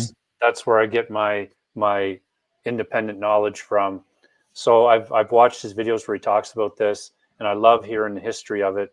I find this cover is awesome, like for adult intellectuals only. It's great, and it's very cool. Yeah. So Robert Crumb he's an icon when it comes to the underground scene in comics, especially in the late 60s, early 70s. Talk to me a little bit, Scotty, about some of his works, because we're not going to go over. This is going to be the one Robert Crumb that we're going to talk about here. But there's other things that Robert Crumb is notorious for, is very famous for. Can you talk a little bit about that in the short time that we got? Oh man, just trying to think. Well, I was thinking of Fritz the Cat specifically. Oh, Fritz. Yeah, he did create Fritz, and then they made the motion picture out of that. I'm really bad on the spot. Sorry about that. But really, what Crumb did was he was that guy that said, I'm going to do it my way. And it's not a superhero comic. It's nothing like that. A lot of it's very comedy. There's a lot of dark humor as well. Fritz the Cat is not for kids. No. And I remember watching that when I was a kid somehow. I don't know how that happened. No, that's You were the like only. you were that kid in Different Strokes. If you remember the episode Different Strokes, Yeah. look it up, You- guys. But Yeah, I see a bunch of other stuff. I don't have anything else. The only thing I have of his in my collection, I've got the chocolate bar wrapper, and then I've got some Zap comics and and then Fritz the Cat, like you said. Yeah. And I think I want to say there's like some I can't remember the name of it. Never mind. Go ahead. My bad. yeah. All right, no worries, man. So let's go with our next book here. Great stuff, Zap Comics #1. Let's go to our next one, Yeah, and that's that an awesome is one. American Splendor #1. This came out in 1976 from Harvey Pecker, who is the creator of American Splendor. High sale of this book is $1,250 at a 9.4. That was in July of 2023. Last sale was surprisingly $14 at a fine, and that was in November of 2023, which also gives it its fair market value of this book, even though I think the book is worth more than $14. However, there's not that many sales of this book. They're not as hot. They don't become as hot as, let's say, the comic books that we know and love in the superhero genre. 9.4 grade, it goes for about $169 and there are 95 copies in the census. This is considered an biography comic book featuring stories of Harvey Pecker and his life in Cleveland, Ohio. They adapted this into a film by Paul Giamatti. I'm trying to remember the year, what it was. It was like 2004, something like that. It was a 16 issue run. It was published annually until 1993, and then it was acquired by Dark Horse Comics. So, Yeah. you guys, tell me what you know about Pecker. Well, I know he was also a writer for Underground Comics, and he was a pretty good friend of Robert Crumb's. And I know he created this series, but I've never actually read this series before. Mm-hmm. Yeah, and this is my first time seeing this one too. I just love these like older independent covers. Like again, they're just trying to do whatever they can to get noticed. I like it. I love the artwork. It's awesome. Yeah, the artwork is great. It's, again, very different, stylized. It's very different than we're accustomed to in the way we read comic books as being superhero fans and things like that. But with American Splendor, it was just his life story. That's all it was. It was him telling his story in a comic book format, which was something that was adapted later for other people. And the Paul Giamatti movie, even though I haven't seen it, I've always seen clips of it where they kind of blended it with the animation. They did also animation, so it has some animation in the movie. It's a pretty cool book. It's a pretty cool movie to see. Worth checking out. American Splendor is the start, and it was running for a very long time. And very long time. I just found out in 2006 it says Picard released a 4-issue American Splendor miniseries through DC imprint Vertigo. I did not know that. Yes, he did. I did catch that when I was searching for the imagery, and I did see DC Comics. So he's done some work, man. He is another person that's an icon in the indie industry. Definitely, yeah. Okay, let's go to our next book here. Cerebus #1, 1977. Aardvark Vandenheim. This book at a high sale was $12,250 at a 9.4, and that was in September of 2019. The last sale of this book was on April of 2025, so just recently, for $5,040 and 8.5. The raws are going for about $650. They're very good, while graded 8.0s, which is the average, that's $4,640. There's 404 copies in the census. This is the first appearance of Cerebus the Aardvark. There's a print run of only 2,000 copies. There are counterfeits that exist. They're identified as difference between real copy and the counterfeits is the tap the cover image and swipe left. So that's pretty much what it is. However, what's important to note about Cerebus, creation by Dave Sin, it was before Spawn, the longest running indie comic with over 300 books. Spawn took it over, but Cerebus, man, that character, I love that character. It's a Yeah, really you know cool what I mean? character. Because of the amount of time he's gone through a little bit of some changes here and there, but even now he's still pulling up some books out there. And that series, like you said, man, it ran for, I don't know the exact amount of issues, but it ran from the late 70s through like at least the late 90s for sure. Mm-hmm. For sure. Yeah, I remember seeing this in not this particular issue, but issues of the run in the comic shop when I was like just a wee 14-year-old starting. And it goes in with the Teenage Mutant Ninja Turtles type of thing. Yep. I just looked at it and go, who is ever going to read this? I actually have a few Cerebus books myself, and what's so deceiving is the amount of work he does in a page. You want to talk about high detail? The aardvark is the least detail of everything, right? So Cerebus himself is like, oh yeah, he looks like an animated figure, but everything around it extremely detailed. Like we're talking about if he has a brick wall, he's drawing all the bricks. You get what I'm saying? That kind of details, even like little crumbs here and there. That's one of the things that Dave Sims was doing with this story. Again, it's a fantasy story, but it's a satire. He's saying so much stuff in Cerebus. And he did manage to have an issue with Spawn, if you guys remember. Yeah, so I believe it's Spawn issue number 8, an early issue. Cerebus was in it. So, yep. And Dave Sim is a fantastic cartoonist. Another great cartoonist on the list already. Great. Yeah. So awesome stuff. Check out Cerebus. You definitely could get collected editions of this book. Look, I'm telling you, when you see the details, the penmanship that this book has, you kind of could see it here. Like if you see Cerebus himself, he looks very cartoony. But just look at everybody else in the image. It's like, definitely anthropomorphic. It's an anthropomorphic book. Yeah, it's awesome. Great stuff. Next giveaway. I don't know if I can get you a Cerebus. Dude, those are dope. I've never seen issue 1 in person ever. Yeah, I've seen issue 1. Have you? It's obviously you could tell by this cut. It's a cut a little differently. Yeah. I just want to take a look a little bit at the. Let's see here where we last. Okay, if anyone has the Crow Caliber Limited run, I'm interested in buying it. Ooh, I'm interested in having it. I may know a shop that has them. Ooh, I've seen it a few times. Crumb is an icon. Crumb absolutely loves that booty. Yeah, Crumb definitely loves that booty. Yeah. That was a Ralph Bakshi film, and yes, Crumb hated Baski's first movie. He's still pissed off about it. Yeah, it didn't work out too well for Mr. Crumb. Baski's pissed off about family too. Oh, the Baudet family. That's what I meant. I know a little bit about Baudet. I'm a huge fan of Vaughn and his son Mark. I'm a huge fan of both of them.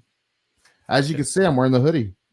Oh, I can't really see it, but it's a Mark Baudet hoodie. It's a Cheech Wizard, his father's creation. Yeah, awesome. Which Cheech Wizard? That would be. I actually interviewed him. I interviewed him about a few years ago. Nice, dude, in a Big Apple Comic Con. It was really quick. It was like a short 5-minute discussion piece of it. Well, so I didn't get a chance.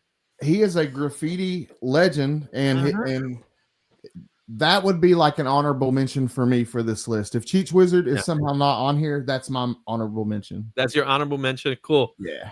All right, let's go with another classic character. Now we're gonna go a little more in depth to kind of like what we like our comics, and that's with the book that's next on our list, and that is 2000 AD number 2, 1977 from IPC.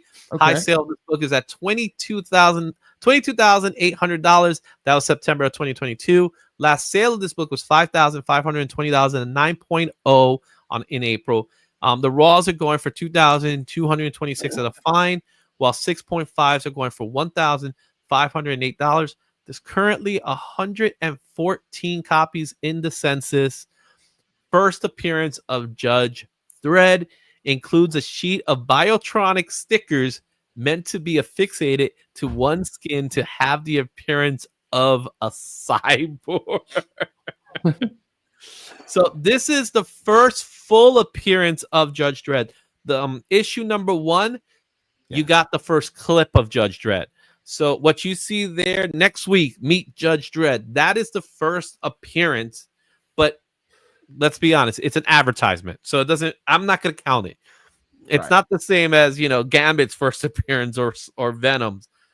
He was an advertisement. But Judge Dredd is one of those characters to me that I love. I love Judge Dredd, and I love the last movie, Dredd, the movie Dredd with Carl Urban as Judge Dredd. He nailed the character. There's parts of the Stallone movie that I'm okay with. It's an enjoyable movie, and there's like some action in it that I really do like from the original series. But you can't be the Carl Urban movie. So Shane, what's your thoughts on Judge Dredd? So I don't own any Judge Dredd, but I kind of became familiar with it tied into comics because I'm a huge metal guy. And of course, so I listened to Anthrax, and they have a song called I Am the Law, and it talks about Judge Dredd. So that got me, and then I started to see the comics, and I agree that the Carl Urban movie is awesome. And he's actually gone on and done interviews because he gets asked, is there going to be another one? And he's all for it. They just, haven't done it yet. And I don't really know why. Very cool character. Scotty, what's your thoughts on Judge Dredd? I'm not real familiar with the character either, but I do know a little bit about the 2000 AD because I'm into collecting magazine format stuff. I really dig the 70s and 80s magazine format stuff, and this is out of the late 80s. I think it's British science fiction magazine. Yeah. And it's most notable because of the Judge Dredd first appearance. But it's got a bunch of little like random first appearances in it. And I actually went through a stack of these not too long ago, hoping to find this particular issue. But there are some other cool issues in there, some cool artwork if you're into science fiction stuff. Mm-hmm. Yeah, Judge Dredd is obviously it's European, British comics. There's a lot of people that's touched his work. Brian Bolland, Simon Bisley, and a lot of good writers that done work with Judge Dredd. It's like Garth. I think Garth Ennis even did a Judge Dredd story at one time or another. He's one of those characters. Like he again, like the line goes, "I am the law." Right? During this time, the judges was judge, jury, and executioner. They did all the work, and Judge Dredd is one of those characters. Like he's the best of the best. He never takes off the helmet. That was the first problem with the Stallone movie. Yeah. Right? Like the minute he took off the helmet, everybody was like, "Oh, they screwed up the movie. They don't understand Dredd."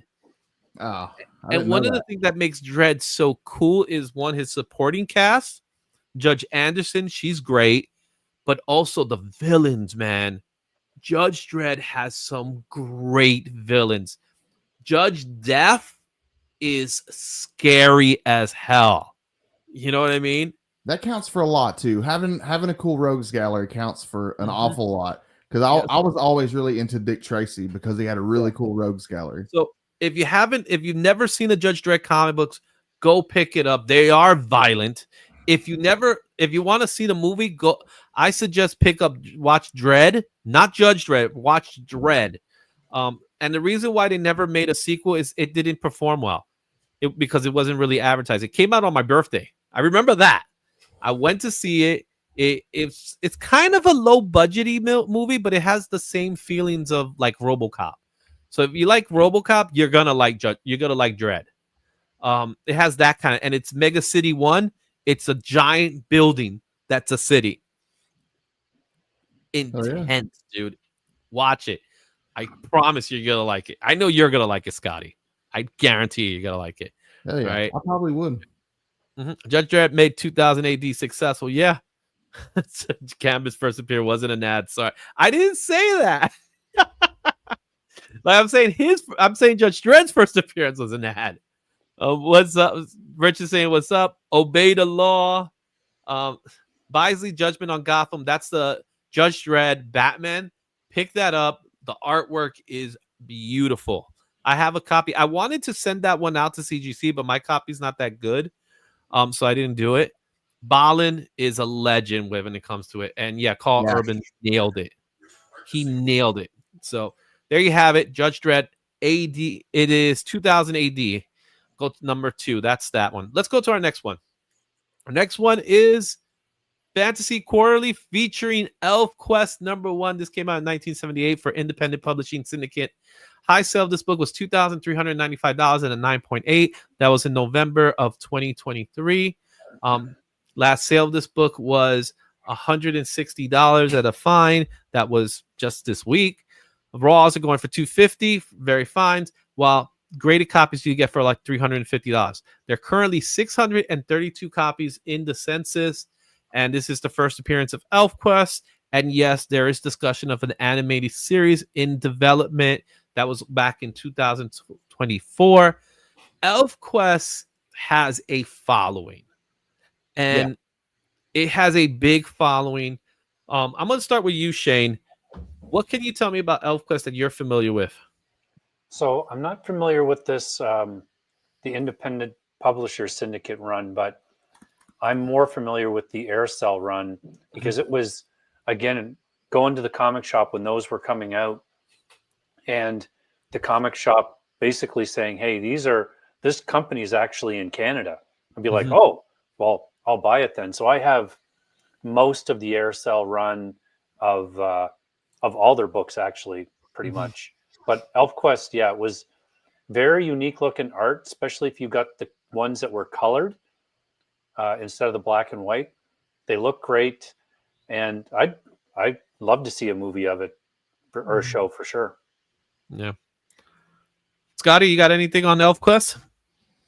I mean, it was created in 1978. I was trying to figure out. It looks familiar to me. Who does the artwork? Does anybody know? Did Barry Blair do the artwork? Because it looks very similar. It's a couple. Wendy and Richard Pinney. Oh, okay. They do the work. It's their property. They still own it to this day, and they still produce ElfQuest books. Well, it's there just was weird, a short time that it was actually in a Marvel issues. I'm not sure if it was part of Epic or it was part of. I think it was Epic. It was part of Marvel for a little while, but really they own the property. It's their property. Well, the only reason I was thinking, Shane said that Aircell was had published them, and Barry Blair owned Aircell. So I don't know. Yeah, they've always owned the property, but they've also licensed it out because ElfQuest does have a following. It has a pretty big following, and a lot of people love it. Every time I see ElfQuest, I immediately think of Legend of Zelda. I don't know. Yeah. You know what I mean? Yeah, I can see that. But it has like it's what I call Western manga in that way, where it has a lot of that Japanese influences in its style. And it's just they've been doing this for a long time, man. You know what I mean? It's definitely something. I think the value of this book at $250 at a very fine, it's very affordable. I've seen it plenty of times. ElfQuest, I think we're going to see a resurgence of ElfQuest really soon, I think. Especially we get this animated series. If this animated series actually happens and comes to fruition, I do think we're going to see a boom in the ElfQuest.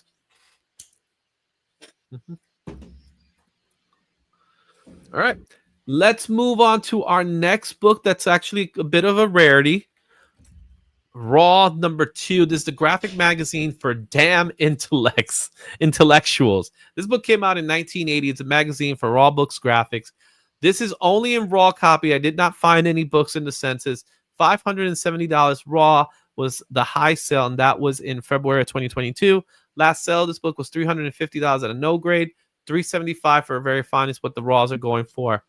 The purpose behind this magazine is that it holds the first chapter of Mouse by Art Spiegelman. The first part of the story was told through 7 chapters that were released in a serialized format in standalone bonus inserts, and it was distributed by Raw magazine during 1980 to 86. We're familiar. I'm sure you guys are familiar with Mouse. I've seen it, and that's what this is about. I have a copy of Mouse. I know, Shane, you said you had a copy of Mouse, right? So I have the second one. I'm still got to pick up the first one and then read them both all together. Okay. So obviously by the depiction here, it is a portrayal of the Holocaust. And where the mice are the Jews and the cats are the Nazis. This is a book that if you are a comic book reader, I say reader, you should read this book. This book has so much significance. This book is so important. It's worth reading. It is heartbreaking, of course, because we're talking about the Holocaust here. Oh yeah. Scotty, how are you familiar with Mouse? I am not familiar with Mouse, but I would like to read it though, because I am familiar, of course, with the Holocaust. It's heartbreaking, man. So I know it's going to be a good story. Yeah. So Shane, you said you have volume 2, but you never had a chance to actually read it. No, I started to read it because I wasn't super familiar with it, and then I kind of learned about it, and started to hear that it was so good. So I'm like, oh, I'll pick it up, and I had no idea that there was 2 parts. So I actually bought the second part thinking it was the first part. Oh. Started to read it, and I'm like, oh, wait a sec, this seems like something's up here, and then figured out that there was a first part. So yeah. So this is one of those books. I don't know if you guys looked in the news. I know in news here, this book was banned in some libraries. That's what I heard. Because of the subject matter. Even though the book is everybody should read this book. This is not one of those books that you should ban it. Of course, that was part of some dumb agenda of people banning books because of certain things, because of Nazi symbols. But the reality of this story, this is a story about the Holocaust. This is by Art Spiegelman. He tells the story about this family who had to deal with the concentration camp, but he tells it in the story of using mice and cats. If you look at the image in both of them with the Nazi logo, you could see the cat image is really Hitler, and very controversial, but extremely important. Yeah, it gets the point across. It's one of those books that, you know how everybody says if you're a comic book guy, you should read Watchmen? Yeah. This is in that same well. This is one of those books that's part of that must-read comics. That's how I feel about this book. That's how important this book is. You don't have to be a Jewish person to have read it. Just the story of it by itself is worth reading it. There's countless printings of it. So, you could always find a book for about $20 because it's collected. But the original one, what came out in that Raw magazine, really good stuff. Very cool. Yeah. All right, let's go to our next book here. Another rarity, and that's Love and Rockets #1. This came out in 1981 by Los Brothers Hernandez. High sale of this book is 2,520 and a 9.8, and that was in January 2025. Last sale of this book was $80 at no grade. Excuse me. That was in March of 2025. This book, raw, was going for $16 near mint. However, I think it's worth a lot more than that. $895 at 7.0. 123 copies in the census. Now, what you see here is 32-page black and white independently published color comic book, not colored comic book. First printing, 800 copies exist. That's why I said $16 is extremely low. However, it was then picked up by Fantagraphics, which they acquired the title. And now I think Love and Rockets, is it still running today? I'm not even sure. Scotty, are you familiar with Love and Rockets? A little bit. I mean, I know that the Hernandez brothers are the creators, and I don't know that if it's still running or not, though. Honestly, look at that print run, 800 copies. That's another thing I love about independence. Early 80s. Yeah, like you take a chance on it and try it and hope for the best. I've never read this one myself, but I've heard of Love and Rockets. I just never read any of them. Well, yeah, Love and Rockets, it's not traditional superhero comics. It's just stories that talk about themes of love, family, culture. It's very diverse, so it's ahead of its time in that way. So you have different types of, family dynamics, different types of lifestyles. And when you see the actual colored book, it's a little more familiar to most people. But again, the Hernandez brothers, they started the book and it just continues. And it's really just an anthology of stories. And this is the first book that's actually exists. A lot of people don't know about this one. There is another one that's a colored version that did come out, but this was one that I saw and I was like, oh, that's the original, that's the real first one. So Love and Rockets, another indie title that is highly praised by a lot of people in the industry. Yeah, I know people that specifically collect it. Yeah. All right. Let's go to one that I know you guys gotta know. And that's Comico Primer number 2. This came out in 1982 from Comico.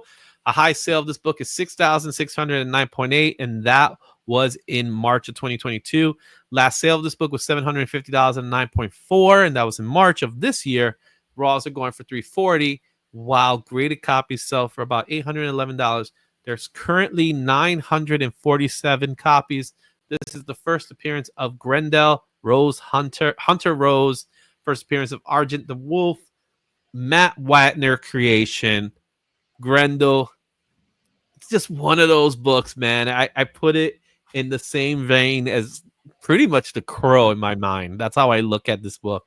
But Shane, you talked a little bit about Grendel, so I'm going to let you start this one off. Yeah, so Grendel for me, I missed the first part. I picked up Grendel with the introduction of the female character as Grendel. And if anybody hasn't looked at that book, I actually just picked up the trade. It's the second volume, has that one in it. And I remember picking that up when it came out, again, a Comico book. And the art style, I think it was Brothers that did it. I can't remember for sure, but it was just amazing. It just blew my little mind. So I was hooked right from the get-go, and then kind of learned more about the Grendel character and how it just kind of moves from person to person. So I think it's a cool series. I have no idea why this is not some kind of TV show on a streaming service. I don't get it. Scotty, what's your take on Grendel? I never got into the character, and I'm not real familiar with Grendel. However, if I would have seen this book in the wild, I would have gravitated towards it because it's Comico, and Comico has put out some really cool comics throughout the 80s, and so that would be something I would be eyeballing anyways. But I'm not familiar with the character, honestly.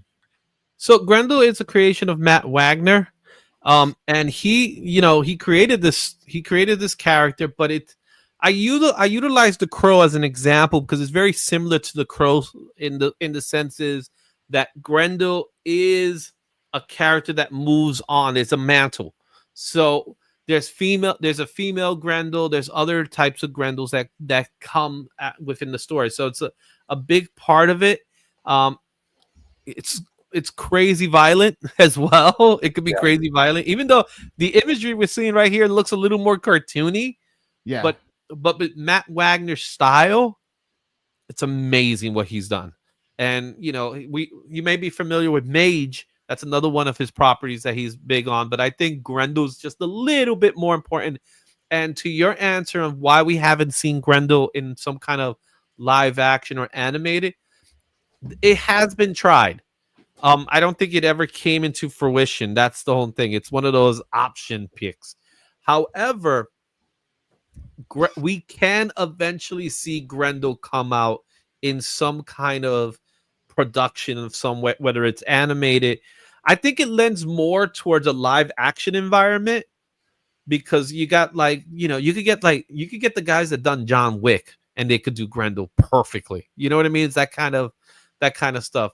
The last Crow movie, which I'll be honest, I don't think it was a good movie, but if you get those guys to do a Grendel and do it in that way, I can see it happen.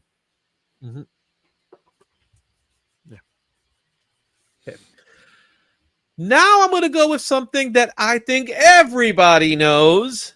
And Shane, this is the one that got away. Uh-oh.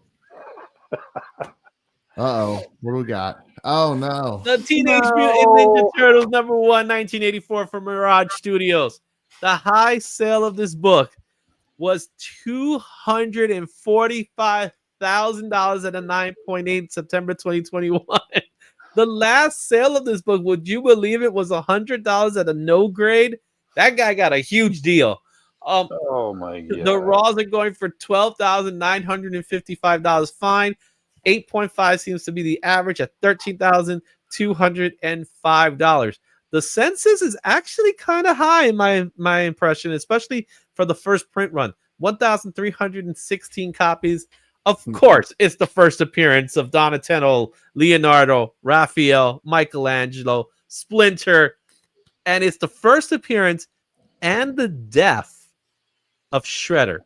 The first run had 3,000 copies. That's why I said it's a high print run when there's 3,000 copies. That means more than 1/3 have been slabbed. I'm gonna let Jane breathe for a second. Okay. Scotty, Yes. how much do you love the Turtles? Oh man, I was born in 1982, so I was a child of the 80s, but I grew up in the 90s.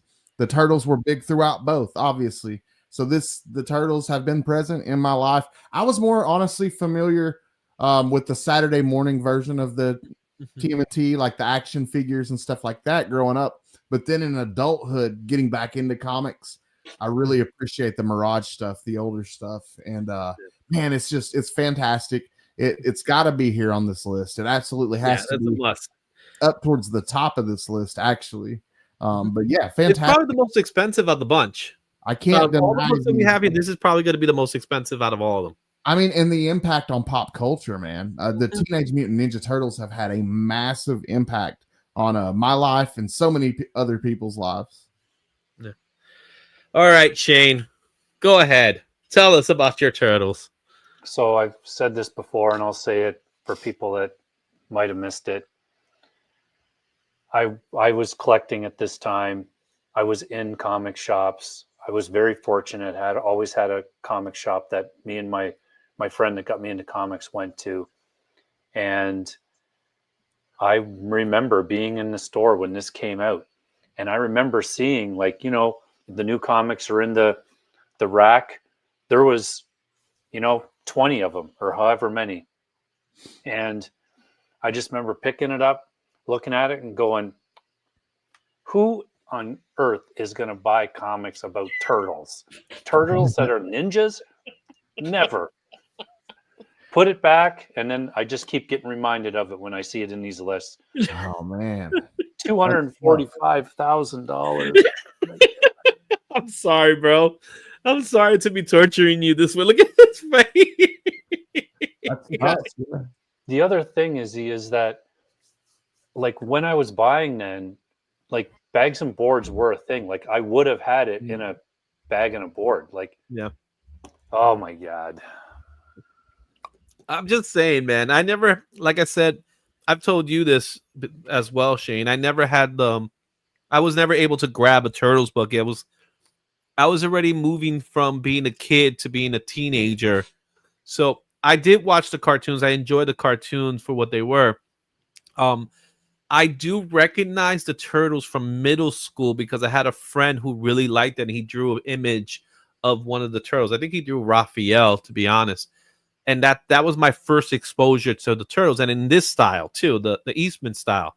And man, when they blew up to the point that to this day they're still relevant. You know what I'm saying? That's a big deal, especially for an indie book. Dude, The Last Ronin was awesome. It was so The Last good. Ronin, and they're planning to make that into a movie. But you also got the animated series Mutant Mayhem that came out about a year or two ago. That was semi-successful, but successful enough because they're now a Nickelodeon property, so they just keep hammering them out. I collect the NECA toys. They still are very successful with the toys. Yeah, exactly. So the Turtles have gone past the brink of icon status. They're at that level now, right? And to think, when they wrote it, when Peter Eastman, when Kevin Eastman and Peter Laird wrote the Turtles, All they were doing was making a parody of Daredevil. That's what it is originally. But with the hand and all that stuff, that's where it came from, the Foot Clan. But then it just morphed into something else, which I think is so awesome seeing today. And kudos goes out to the guys for for this. And to someone mentioned it earlier, Kevin Eastman, he still does cons. You still see him in cons all the time. Very cool. And he does seem to be a very humble guy and stuff like that. I think he got a bad deal, to be honest with you. That's what I think that's part of it. Because the amount of money the Turtles generates today, they should be millionaires. Oh man. You Yeah, get what I'm saying? absolutely. Mm-hmm. Okay. Our next book is a book that now we're going to go back into the superhero world. We kind of like trickled in there with the Turtles and Grendel, but this is one of those books that started out as a Silver Age book and kind of morphed into an indie title that a lot of people they don't really grab as much, but you should grab it because of its significance, and that's Miracle Man #1. Which was originally entitled Marvel Man, and this came out in 1985 for Eclipse Comics. A high sale of this book is $403 and 9.8, and that was in April of 2022. Last sale of this book was $10 near mint. It's very affordable. You could pick this up for about $10. 9.8 goes for about $152. There's currently 1,681 copies in the census. This is based off of a 1950s British superhero with the name that was renamed Miracle Man, obviously for legal purposes, Marvel specifically. This version was written by Alan Moore. And Neil Gaiman also wrote in it. Alan Davis did some work in it as well. This was Watchmen before Watchmen. Yeah, the one thing that kind of, I think, has always held this book back from being, because it is independent and it was popular, is that there's so much confusion about the name and who had the rights and all of that. I just read the latest volume, and it was pretty good, and they did a good job of kind of twisting everything together. But I think that's part of what holds this book back from being worth more. Yeah, Scotty, how much you know about Miracle Man? Not a whole lot, to be honest with you. Not a whole lot. So when you think about Miracle Man, I want you to think of Shazam in some way. Okay. Because there's a lot of Shazam into the story about Miracle Man. So there's Miracle Man, that's Kid Miracle Man, and originally called Marvel Man. That was the original intention. But what Alan Moore did, he did a deconstruction of this character. I know Alan Moore. Yeah. Yeah. Who doesn't know Alan Moore, right? Yeah. What he did was he did a deconstruction of this character, and he put it in a real life scenario. And even more crazy, they put stories. So you guys know about Invincible, right? Yep. There's a lot of elements of Invincible that comes from Miracle Man. A lot. Okay. So what you read in Invincible, you're going to see a lot of it in Miracle Man. There's a rape scene in Miracle Man. Oh, wow. We're talking about 1985 comic books here, right? Yeah. Because Miracle Man was not a kid's comic book. Even though it was a superhero comic book, it was set in a real life scenario. So what we see in The Boys, what we see in Watchmen, all this stuff started in Miracle Man. And to me, I find a little bit of a shame that it's not getting as much love as it probably deserves. I think it deserves much more love. But to Shane's point, there's this confusion on who has the rights to it. Yeah. And now Marvel has the rights to it. So it's now officially a Marvel property. However, it started off like this, and this is definitely worth reading. The artwork in itself is amazing. Like I said, Gary Leach started off, but then also Alan Davis does work in this book. So if you haven't read it, again, it's very affordable, and there's countless reprints out there of Miracle Man. And go check it out, guys. Trust me, it's worth the read. Wasn't like didn't they try to bring the character back in Marvel Timeless at some point? Yeah, I don't know what they did this whole thing with it, but it never really went anywhere, so I don't even know why. Yeah. And they renamed them back to Marvel Man, so I honestly don't know what happened with it. Okay. There's this great image of Joe Quesada doing an image of him. But I don't know. Like, honestly, I don't know what happened to it. It just kind of Me like either. fell off. Yeah, because they did like Miracle Man variants. They did a round of variants. Yeah, they did Miracle Man variants. I know they're reprinting. You know what I mean? They're reprinting the storylines because they were written by Alan Moore. Maybe it could be some Alan Moore stuff involved in it. Neil Gaiman was involved in it. He wrote some stuff with Miracle Man. I honestly don't know what's the story with it. Okay. You know what I mean? What's up, Mark? How you doing? Yep, that's right. We got Shane and Scotty today. Yeah. All right. Okay, I know some of you have been asking for this one. You know I couldn't have passed up on this one. Oh yeah. The Crow #1, 1989 from Caliber Press. Had to be there. High sale, $18,000 and 9.8. That was January 2022. Last sale of this book was $688 at a no grade. And the raw copies would go about $783 near mint. However, graded copies at 9.4 average out $1,014. There's currently 1,156 copies in the census. This is the first full appearance of the Crow. Also his first solo series. There's first printings, second printings, third printings that are all identical to one another, but can be differentiated by the date printed on the inside cover. The first appearance is February 1989. I love the Crow. Yeah. I absolutely love the Crow. Look at Awesome. this cover. Like, that is a tough 9.8.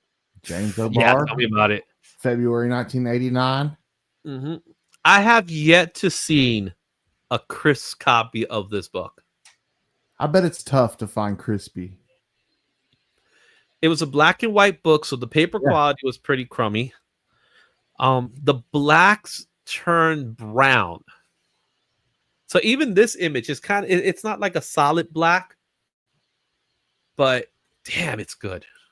Yeah. And going back to like I was saying about TMNT a few minutes ago, this is another one that's had a huge impact on pop culture. You know, with the movies, man, the first movie blew my mind growing up. Yeah. Yeah.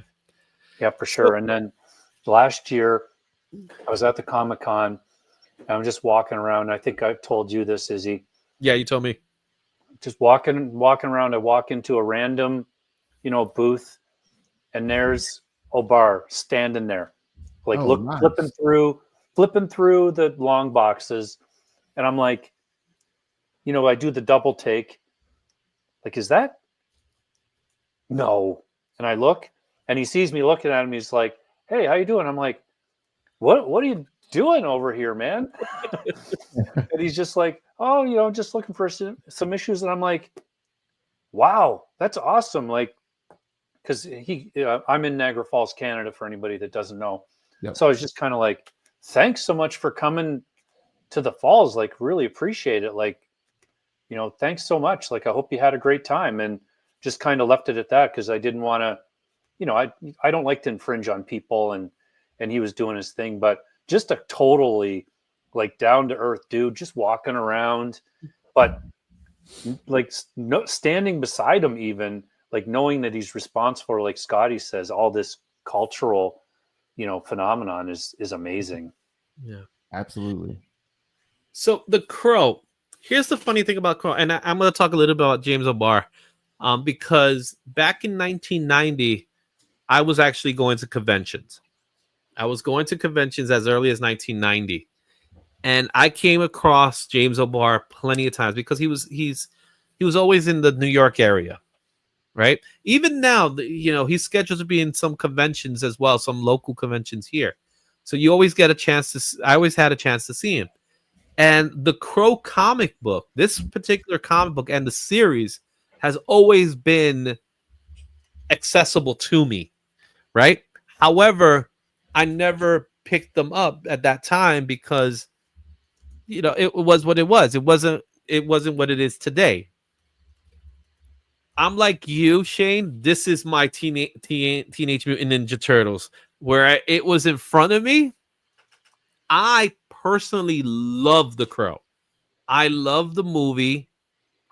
the tragedy that's part of the movie is also to the mystique of the Crow.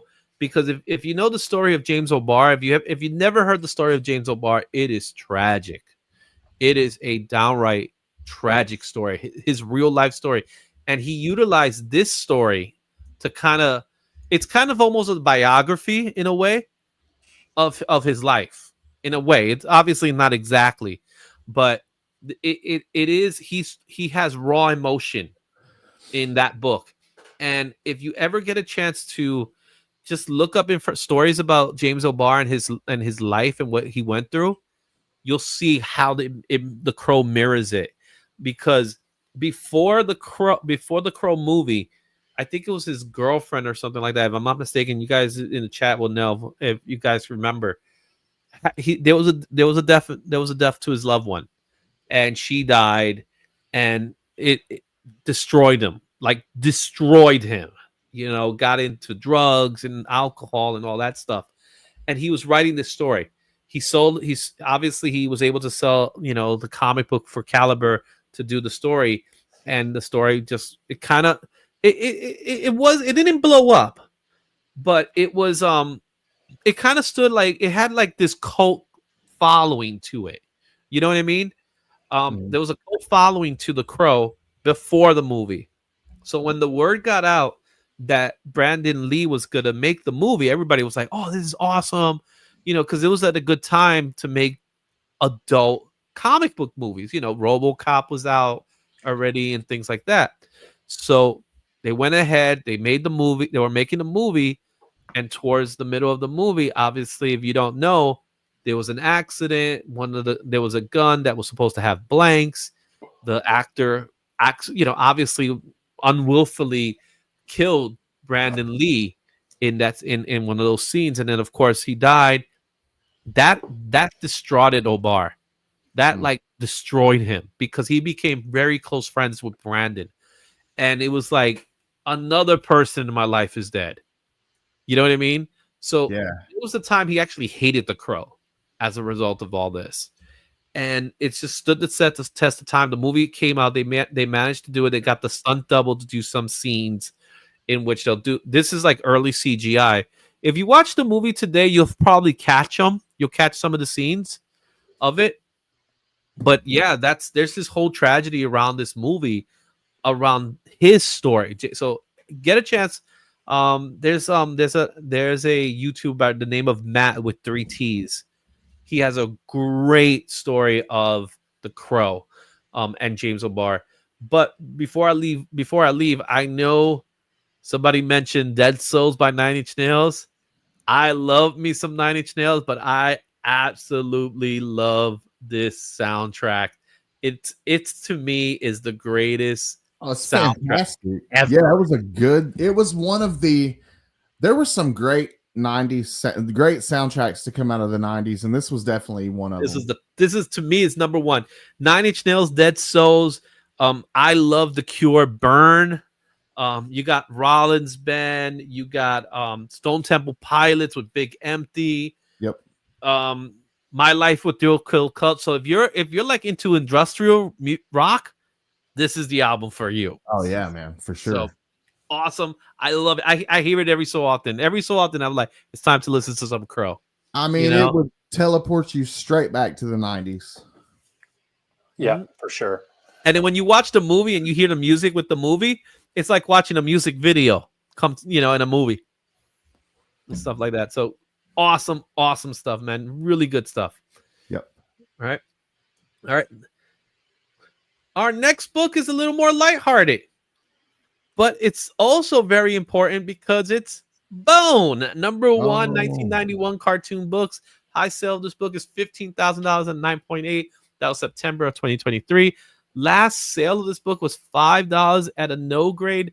Again, that's an outlier. That doesn't happen. The raws are going for $1,636 near mint. 8.5 goes for $1,575. There's currently 527 copies in the census. This is the first appearance of Phony Bone, Smiley Bone, Thorn, the rat creatures in the standard comic book. Rumor has it that Netflix secured the rights to Jeff Smith's Bone, but development has been discontinued as of April 22. This is one of those comics. When it came out, like, it blew up in the 90s. Everybody was talking about Bone. It was huge in the 90s. Yep. And everybody knew it was meant to be a cartoon, and it was based. It was a fun story. It was lighthearted. It was an all ages story, but it respected children as opposed to talk down to it. That's what made Bone so special at its time. Yes. And it's something that it still, reigns today. Jeff Smith, takes Bone very seriously, and rightfully so. This is one of those books, man, that I wish I had a copy of this book when it came out. My True. youngest has all these trades of this and just loves them. I'm sorry, Shane. Go ahead, man. No, I was just going to say, and seeing that it's discontinued, to me, like, that almost says, well, either there was a disagreement with how they were going to do it, or something else happened. Mm-hmm. Yeah. You were going to say, Scotty? Oh, I was just going to say, I have a massive collected edition of this in hardback, and I'm super glad that I own this. This was a series that's both written and illustrated by Jeff Smith, which that always blows my mind when somebody can manage to both write and illustrate their own stuff. But it ran for 55 issues, and I got this hardcover that collects all 55 issues, and I'm looking forward to going through and reading that someday, or rereading it. I've read some of it. It's a cool series. Yeah, it's a fun series, right? It is. It's fun. Like, it's fun. It's an all ages book, so anybody can read it. Kids can read it. They love it. Of course. It's one of those books that, to me, today would be so big if this was to come out today, because the artwork's still great. It still holds up today. Like, kids love Dogman and Captain Underpants. Oh, Dogman's, that's like the #1 selling book. Dude, out 2 million now. copies right now sold. Yeah. You know what I'm saying? We talk about Absolute Batman with 400,000 copies. Hey, Dogman's like, yeah, 2 million. That's popular. You know what I mean? Dogman. Bone is one of those books that could do that. You know what I'm saying? And rightfully so. It was going through Scholastic. It was selling. It was outperforming many of the comic books at the time as well. Oh man, so that was the thing about Bone. It's going through Scholastic, so it's in like every elementary school. It was a big book during its time. So really good stuff there. Jeff Ohio represents. Was New Crow as bad as they say? I never saw the New Crow, so it doesn't matter to me. When I picked up the New Crow, but it was a cover buy. I was picking up the Brow covers. There's a Brazilian artist by the name of Brow that was doing cover art for it. I think it was referring to the movie, though. It was good, though. It was his cover art was good.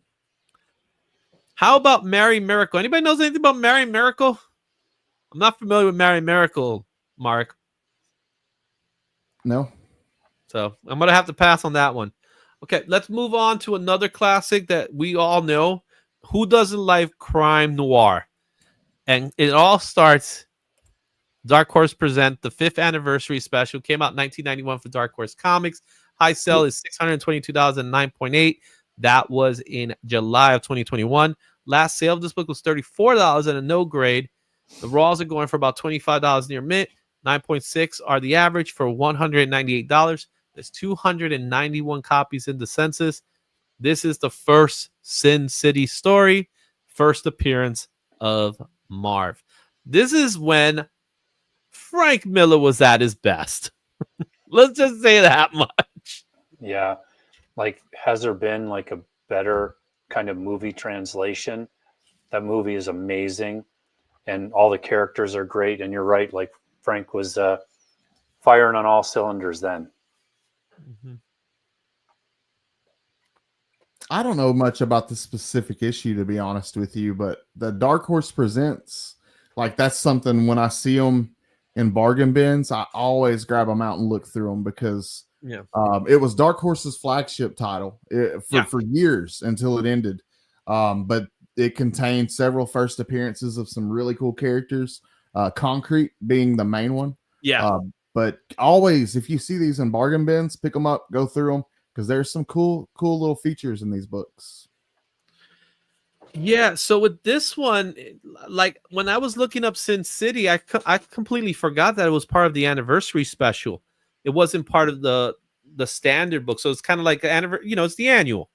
So this was like annual number 5 of Dark Horse Presents, and it featured, plenty of characters like you mentioned, Concrete, Give Me Liberty. You can see her in the cover right there. But if you look at that very last part, right underneath Aliens versus Predator, the very last one said Sin City. And when Sin City came out, everybody's like, it's Frank Miller. He's doing crime noir. He's doing this black and white thing with the inks and negatives. He's taking advantage of negative space. And it was like we saw what we saw in Dark Knight Returns was good. What we're seeing here is like, this is art. You know what I mean? And then he understood negative space. And oh my goodness. And like you said, Shane, when we got that movie, which he didn't want to do, I'm going to tell you right now, he was approached by Robert Rodriguez. Robert Rodriguez said, hey, I want to make a Sin City movie. And he was like, nope. Then Robert Rodriguez says, hey, come out to California. I'm going to show you something. And Robert Rodriguez went ahead and he made a short of Sin City. He made a short of Sin City, and he showed it to Frank. He had like what's his name, Josh Hartnett in it and all that stuff, which eventually ended up in the movie. He showed it to Frank, and Frank saw it, and he was like, "Where do I sign?" Yeah, and then that's the end of the story, because what was Sin City, the movie, the first movie, was, like you said, it's like reading the comic book. Everything about it, like the blacks and the white, and then you got the red, of course, with the blood, or the lady in red, where you had all of the other stories there. I think Sin City, I wish we could see more Sin City today. Because it's a world, and you could pretty much do it. So good, that movie. I love it. I have a massive hardcover of that as well. Yeah. So good, man. So good. All right. Our next book is another one that everybody should know. And it's extremely significant because it's the longest running comic book today in the indie world. Spawn #1. This book came out in 1992 for Image Comics. A high sale of this book was $9,995 and a 9.9. That was December of 2021. Last sale of this book was $135 and 9.8, and that was in April of 2025. Raw copies are going for $28 near mint. Graded copies are going for $135 and 9.8. Shane, there's 35,899 comics in the census. First appearance of Spawn, Sam at Twitch, Malboja, Jason Wynn, you name it. But this is the longest running independent comic. It is also the highest selling independent comic of all time. Let's talk about Todd McFarlane. So I think that everybody, with those numbers of 35,000, I think that covers many comic collectors. I know that I'll eventually pick up a 9.8 of this just to have. I have another copy. I think this book is great. We talk about this book a lot. I'm curious to know from you two, are we going to see another Spawn movie in the next 10 years? I'll let you answer that one, Scotty. I don't know, man, because you hear news, like you'll hear little things from Todd himself, and then they seem to backpedal. I don't know, honestly. I don't keep up with the movie stuff too much either. I think it's going to happen. I think he's close enough to making it happen. The problem with Todd McFarlane right now is he wants too much control, which is fine. I think that's fine. But we just talked about Frank Miller. Frank Miller's responsible for the Spirit. All right, which is also indie darling. Yeah. right? Frank Miller did not do a good movie. That's what I'm afraid of with Todd, because he is not a director.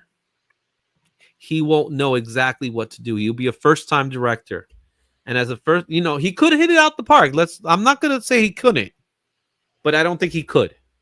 I think he needs assistance, and I think he needs someone that is willing to see his vision. The problem is he's too invested in he's too invested in it. And I think that's part of it. I think, but I do believe maybe within 5 years, I'm going to throw 5 years. You say 10. I'm going to say 5 years. I think it's going to happen. He's very close to it. He had Jamie Foxx attached to it. I don't know if Jamie Foxx is still attached to it. Yeah, I was going to say he was attached to it at one point. Yeah. So I really like the first movie. I love the animated series. I have them both on DVD. I think they're really good. I think they look fine for what they were. So yeah, for I'd its time maybe, but it I'll be honest, dude. I saw it not that long ago. It doesn't hold up. Oh. Like the animation, the CGI on that movie is hard to watch in some spots, and the acting is kind of rough too. Even though I like Michael J. White, I like him, and I think for its time it was fine, but it was definitely a movie of its time. Mm-hmm. Yeah, the only thing is Clown. I think John Leguizamo's Clown was probably the best thing of that movie. But as far as this is a book, man, like this is one of those, like I have 5 copies of this in my collection. I grab it every single time I see it. This came out when I was 10 years old, and it absolutely blew mine and every one of my friends' minds. And the impact that it had is massive. This would have to be one of those that would be up towards the top of the list. I don't really collect a lot of McFarlane's Spawn stuff, but I collect any of the early McFarlane stuff I'm picking up. I am a lifelong fan of Todd McFarlane. Mm-hmm. Yeah. So that's Spawn number 1. Let's move on to our next one. Another popular character, John Byrne's X-Men 21. This came out in 1993 for Dark Horse Comics. $525 and 9.8 is a high sale for November 2021. The last sale is $175 and a 9.6. Raws are going for $103 at a very fine, while 9.8s go for $309. There's currently 3,511 copies in the census. Note, it says first appearance of Hellboy in color. Okay. Hellboy, another character who has stood the test of time. And I think he's one of those iconic characters to me that when Hellboy first came out, I didn't think he was going to be as popular as he ended up becoming. But something about those movies made it work. Hellboy 1 and Hellboy 2. And then he just kind of like he's cruising, but he's well known. You get what I'm saying, guys? The David Harbour, I like the first 2 movies. I thought they were like super well cast. I thought he did a great job. The David Harbour movie, I thought he did a great job too. And then I just recently watched the newest one, and it was okay. Like there was a lot of points where I was just kind of shaking my head at the story. But it was very done in a low budget. I know that much. Oh yeah, very low budget. Mm-hmm. Yeah. What's your take on Hellboy, Scotty? It's a character that I never really got into. Believe it or not, I've never seen any of the Hellboy movies. Oh, you're missing out, man. I know that X-Men was another Dark Horse title from the early 90s. Yeah, it was John Byrne's X-Men, yeah. Okay. But he debuted in X-Men, and Manola did the artwork here. Yeah, Mark really enjoyed Crooked Man. That's the one that you're referring to, the one that came out not that long ago. But just so you guys can see what Hellboy originally looked like. Yeah. He debuted in a comic book called Great Salt Lake Conventions. This is a pamphlet, and Mike Manola did a drawing, and in the belt buckle, the character it says Hellboy. So this is not the traditional Hellboy, but you could tell that he had the name already in mind. This is, I guess you could call this a prototype to what Kinda like Hellboy what will eventually become. Like what Todd had with Spawn with on the Malibu Sun. Yeah. So this is pretty much the same thing, but this is kind of like, this is more of a prototype than anything, but this book is worth about $3,000 just because of that. Wow. Right? Yeah, exactly. Now, the other book that people need to look out for was San Diego's Comic-Con Comics, issue number 2. That is the first appearance of Hellboy, and it's a 5-page storyline of Hellboy as we traditionally know him. That book has 5 pages. It's black and white. So what everybody thought for a very long time, people thought Nextman was the first appearance of Hellboy. This is the first appearance of Hellboy. Ah. A throwaway comic book that you got in a convention. That's Talking just about... Don't throw anything away, people. Don't Well, throw anything away. That's what I tell my wife all the time, man. It's like, hey, I need this. Especially when they give you free comic books in a convention. Imagine you got this comic book in a convention for free, and it just happens to be Hellboy. It's good stuff. You know what I'm saying? It's really cool stuff, man. I think this was one of those moments where it's like, I just love this kind of stuff. You know what I mean? I mean, you never know, because when I'm at local cons, you get people handing ash cans and all kinds of stuff to you. You never know. Yeah. You never know. I got an ash can right now of a book that came out not long ago. You just never know what you're gonna have in front of you. My best friend, he just found some copies that were given to him of Futurama #1, but they're Comic-Con exclusives, and those books are going for $300 each. I bet. Yeah. You know what I mean? Yeah. So we're going to send them out to get graded. So good stuff. And yeah, look at that. Hellboy's font is iconic. All right. I give Crooked Man a lot of rope, dude. Yeah, the budget. It was a low budget, but you know what? Sometimes low budgets are good. Yeah. Yeah, I got to check out that documentary. Mm-hmm. And JSS, I'll be waiting for that message, bro. All right. Oh, what's up, Chico Suave? Yes. We talked about that earlier. So, yes, the answer is yes, Chico. I did. All right. Let's go to our next book here. And this is one that you guys may not be as familiar with. In fact, most people in this chat won't be familiar with it. I don't think a lot of people are going to know about it. Okay. This is 8 Ball 11. This came out in 1993 for Fantagraphics Books. It's a high sell of $1,000 and 9.8, and that was in July of 2021. Last sale of this book was $20 fine. The raws are going for about $22 at a fine. 9.8s could go for $284. There's only 34 copies in the census. Now, 8 Ball is an anthology series done by Daniel Cowles, who also writes the story Ghost World, which ended up being a cult classic about some cynical teenage girls. Really is a coming-of-age story of post-high school drama. It's very much in the same world of a Robert Crumb type of thing. But more importantly, and this is why this is in the list, Ghost World was the first comic book that ever was nominated for an Academy Award. It was actually adapted into the film, and the film's screenplay was nominated for Academy Award. This is the first time that's ever happened in a comic book.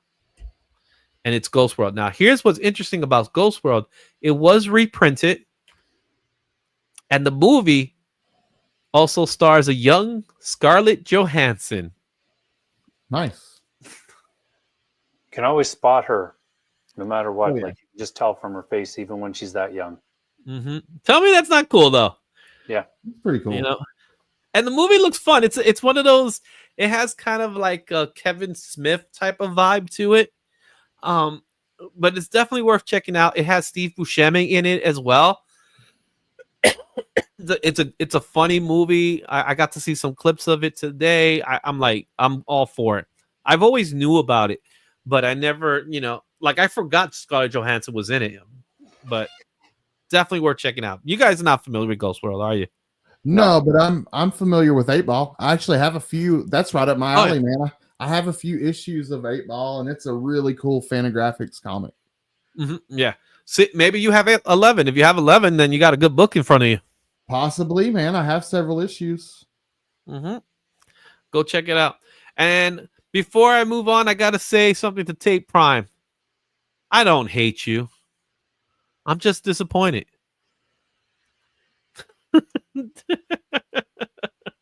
Nah, bro, I love you, bro. For whatever reason. Yeah, fantastic movie. Blues Hammer. I'm not sure what you're talking about, Carbonite. It's a good watch. Yeah, it's definitely a good watch. All right.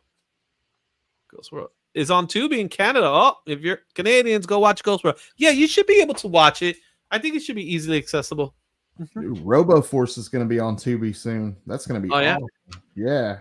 Cool. All right, let's go to our next book, one that, again, we're familiar with. I'm sure Shane could talk about it. Invincible #1 came out in 2003 for Image Comics. High sale of this book is $7,000 at 9.8. That was in June of 2021. Last sale of this book is $2,200 at 9.6. The raws are going for $1,000 near mint, while 9.6 go for about $2,340. There's 2,078 copies in the census. This is the first appearance of Invincible, Omni-Man, Titan, and it's the first cameo appearance of Adam Eve. What makes this book so expensive is that the print count was 10,800 copies. Let's talk about some Invincible. Yeah, I mean, we've been talking about it for quite a few weeks now, and again, I don't think it's calming down because we've got Battle Beast coming out soon, and they're really pushing on that, and it's the same creative team, obviously. I'm rewatching the show again.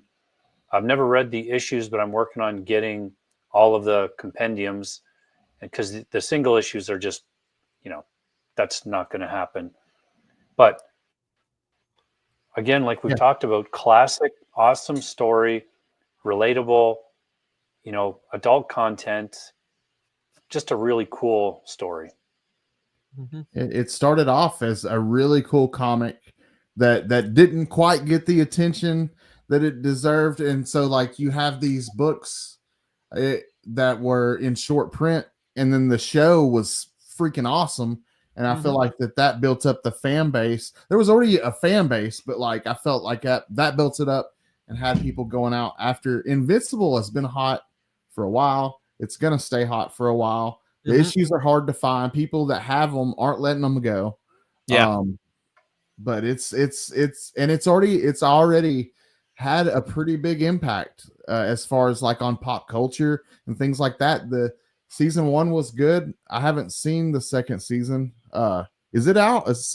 Yeah, it's at season now. 3 just finished. See, I've only seen the first one, and it was really good. And I've read the early comic books, and they were fantastic as well. Yeah, but it's good. It's a good series. Yeah. So Invincible, when it came out in January of 2023. It came out in January of 2003. To Tate, we're going to talk about Walking Dead in a minute, but this was Robert Kirkman's first real comic book with an Image. And for what it's worth, it didn't gain traction. In fact, it was on the verge of cancellation. And when it first came out, the artwork was fine for what it was. It was simplistic. It wasn't too, detailed, but it worked. It definitely worked, and it looked good. Obviously, they had to had some kind of what's the word I'm looking for? The term I'm looking for. They were invested in Invincible. And the reason why I say this is because his costume is the Image logo. You get what I'm saying? Yeah. His costume is literally the Image logo. It's the eye. So, and Kirkman's very tricky that way. He's a very tricky fella. You know what I mean? In convincing people to do his, read his comic books and do things. And to Tate's point, I don't think Invincible would have been as big as it is today if it really wasn't for our next book, The Walking Dead. Oh yeah, Right? massive. Yeah, 2003 Image Comics, a 9.9 sold for $23,459, and that was in August of 2024. Last sale of this book was $990 and 9.2. Raws also go for about $1,000. The graded copies are $2,611 and 9.8. There's currently 3,769 copies in the census. This is the premiere issue of the Zombie Outbreak that was created by Robert Kirkman, that was later adapted by AMC. First appearance of Rick Grimes and Shane Walsh. The print run, and this is why this book is so expensive, was less than Invincible with 7,266. This is the book that catapulted Robert Kirkman into where he is today. But this was also the book that helped assist people to go back. Kind of like with the Mark Spears effect, where people are going back to those old Spawn books and picking them up. They started picking up Invincible after they started reading how good Walking Dead was. Even though they're two very different stories. You know, Walking Dead's over here, Invincible's over here. They're not the same thing. Right. But it just proved how much of a good writer Robert Kirkman really is. To this day, he's still writing some really good stuff. And what can we say about Walking Dead that hasn't been said before, man? Yeah, I got into this because of the show. I don't own any of the issues, but what I'm waiting for is, I know they just did the deluxe versions where they colored them. So once those are all out, I'll probably go back and get the collection of them and read through them all then. Very cool. Yeah, I'm not a fan I'm not going to say I'm not a fan. I've never read much of the Walking Dead stuff, but I can tell you that my friends that do collect the Walking Dead are diehard, pretty hardcore fans of the Walking Dead. So it seems like the people that are into it are really, really into it. Oh, I read it. I've read it plenty of times. What makes The Walking Dead so good, and again, we kind of have this now with Last of Us as well, because Last of Us is very much kind of like in the same type of world with Walking Dead, in the same concept. But what made Walking Dead such an important book was that it was one of the first times that it wasn't about the zombies as much. That was a secondary story. Yeah, you know what I mean? Romero did that to death. Like but it was secondary to what the story was. The story was about people trying to get back into the real, make world, a good place again. And it's just, you had, colonies being formed, and they were learning more about how to live in this kind of world.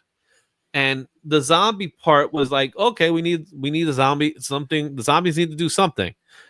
And that's kind of where it went. It was more of a story about the people and how they had to rebuild society out of it, which they ultimately did. And that's how the story ended, really, where it's like, no, we're living. This is how we're going to live now. This is our world, and this is how we're going to live. We're moving forward. The zombies are there. We're here. They're always going to be a threat, but we also find out that the humans are even worse than the zombies, which made it even more interesting. We still got a few more books ahead of us. This is one of those. I knew it was going to take some time to talk about it, but we still got a few more books ahead of us. Our next book here is another classic. I'm going to say is a classic to me, and that's The Umbrella Academy. However, we're looking at the Free Comic Book Day that came out in 2007. Didn't we just talk about Amazing Spider-Man 2007 Free Comic Book Day? This book came out the same time period as that one. For Dark Horse Comics, high sell was $540 and 9.8. That was in March of 2019. Last sale of this book was $95 and 9.8. Near mint are going for about $50, while the 9.8 averages out at $95. There's 1,444 copies in the census. This is written by Gerard Way, who is the front man of My Chemical Romance. It was a Free Comic Book Day giveaway. Features the first appearance of the Umbrella Academy and Murder Magician, and it was adapted to a Netflix TV series in 2019. I enjoyed the Netflix series. I have not finished it. I have to go back to it. But I really had fun watching the Umbrella Academy. And I think the comic book, I read the comic book as well. I like the comic book. The artwork's kind of quirky, but I enjoyed the comic book as well. Yeah, like I have the collection of the comics. Haven't read them yet, but I love the show. I've watched all of them. I think we've watched it twice all the way through. The characters were really great. So I'm hoping that translates into the book. And, look at this, a free comic book day book that is worth money again. So Yeah. keep your eye on those. Yeah, we've had a few of those you've heard about lately. But no, Gerard Way, he's a good. I like My Chemical Romance, and I like Gerard Way as a writer. I've read several comic book series that he's written, including I think most recently Paranoid Gardens. And that was a weird series, but it was interesting. I liked it. I was into it. But Gerard Way, I think he's a pretty good writer, whether it be music or comics, and he's talented dude. Mm-hmm. Yeah, I love Umbrella Academy. I think it was really cool concept. I like how the story unfolds itself in some way, especially series to series with season to season, and the characters, the violin, the white violin, that character is scary, man. In the comic book, they didn't do her justice in the TV show, but in the comic book, she is scary. You know what I mean? And what they did with her. So it's really good stuff. Let's go to our next one. Lock and Key #1. This came out in 2008 from IDW. High sale of this book was $650 and a 9.9 November of 2017. Last sale of this book was $125 and 9.8. And they go for about $58 near mint, $102 and 9.8 is the average. There's 837 copies. This is the premiere issue of first issue arc, Welcome to Lovecraft, written by Joe Hill, the son of Stephen King. It was adopted into a Netflix TV series that premiered in February 2020. This also has a very low print run, but yet the book is very affordable with 7,560 copies. Nice. That Joe Hill, he actually has another one that's recently been optioned with Basket Full of Heads. Yes. And that was for DC Comics too, right? That was a DC comic, Basket Full of Heads. Yeah, it was. Mm-hmm. Yeah. What do you guys think about Lock and Key? I was getting ready to say I don't know much about Lock and Key though. I've read a little bit of Basket Full of Heads, so I've read some Joe Hill, but I am not familiar with this one. Do you know anything about it, Shane? Yeah, no, I haven't watched this show, or I've heard of the book, but I've never read it at all. So I watched the TV show. I read one or two issues of Lock and Key. Really, the concept of it is you have this mansion. It's like this mansion house that this family was inherited. It was, but there's keys, and the keys unlock certain things that are different. Sometimes it unlocks personalities. Sometimes it unlocks into different worlds. Obviously, there's horror elements into it as well. There's a character that's trying to control other people. So it's a very intriguing concept, and it also goes back to a past story that has happened. With Lock and Key, everything's a little different. Attitudes are changing. Some keys are in the building. Like there was one that was in the back of somebody. So it has some real cool things. It is a tough read, but it is one that is very it's Joe Hill, the son of Stephen King. What do you think? Intricate is probably the good word I could use for it, where it's layered. And I think that's what makes Lock and Key such a powerful story. And of course, the Netflix series is actually really good. I think it has 3 seasons, if I'm not mistaken, for it. Worth checking out, worth watching. I've watched it a few times already. I haven't finished it, but I do tend to go back to it. So go check that one out. All right, let's move on to another classic that I'm really happy that's in this list, and that's Saga #1 from 2012 from Image Comics. The high sale of this book is $1,200 and 9.8. That was in July of 2022. Last sale of this book is $212 and 9.8. Raws are going for about $82 near mint. 9.8s are now going for about $310. There's currently 5,608 copies in the census. This is an Eisner Award-winning space epic by Brian K. Vaughan and Fiona Staples. And of course, it features the appearance of two lovers from opposing sides of a two alien race war, Marco and Alana. I read a few issues of Saga, and it is definitely epic. Yeah, I'm not familiar with this one, except for I know that Chris really loves this series and picks it up for his wife, I believe, and they both enjoy it. This is one of those ones that I'll probably get when, I can get a collection of it, because hunting down original issues will be too hard. Yeah. I have never read Saga, but I know several people that are really into the series. I know that when I first got back into collecting, it was running and then it went on hiatus for a long time. Yeah, it does that. Yeah, and then it finally came back. There seems to be big gaps in the series. And I don't know if that has to do with Brian K. Vaughan being such a successful writer, because he's been involved with so many other things, even television, like he did Lost. Yeah. So he's a very successful writer. But I've never had a chance to read Saga. I've heard so many good things, though. It also has to do with Fiona Staples, because she's the one and only artist behind it. So he writes it. She does the art. They take breaks. They definitely take breaks. So if you guys read Void Rivals, there's a lot of similarities to that. I love that series. And it has kind of there's also like an element of Romeo Juliet, but it's also set in a space opera. It's definitely adult. I'll say that much. It is very adult. And the one thing I like that Brian K. Vaughan stated is that this is what you're gonna get. This is it. You're not gonna get a live action movie. It's not gonna be adapted. This is the one book that he says is going to stay that way, which is weird. So, which is fine. I honestly believe that in his particular instance, I respect that. But once Saga is over, I think that's when the price of this book is going to kind of dip a little bit, because again, there's nothing else. But it is a book that's one of the longest running Image comics as well. You got to keep in mind, Image comics don't last that long, and this is one that did. This one is going. How many issues are it now? I think I can't remember right now, but it is definitely, it's a story, man, and they're telling the story. So, yeah. I was at a bookstore the other day, and I know that there's already several trades for it out. Oh yeah, that's how you're gonna be able to read it now, because it'll be very hard to pick up. You know what I mean? Yeah. Okay. All right. Where is she? K-pop, what's up? How you doing? Katie. All right.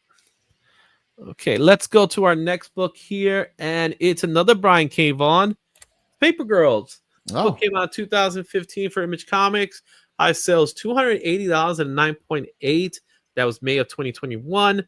Last sale, would you believe it, was $3, and this book on average is $5 near mint.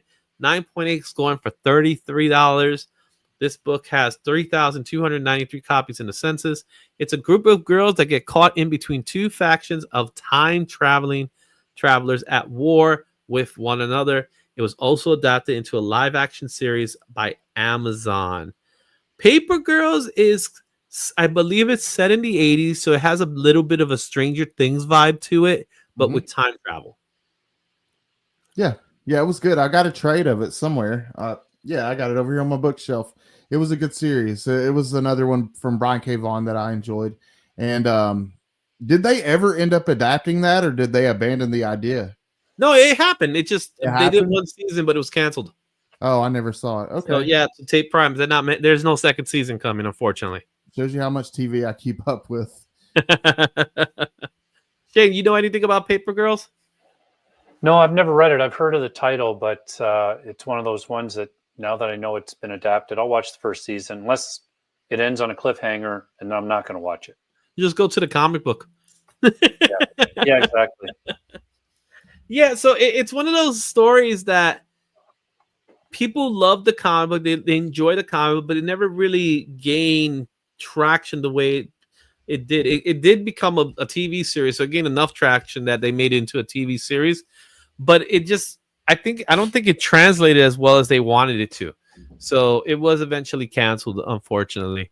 But it was trying to take up the same momentum from Stranger Things, but with a time travel element. So kind of thinking, Back to the Future kind of way in some way or something like that.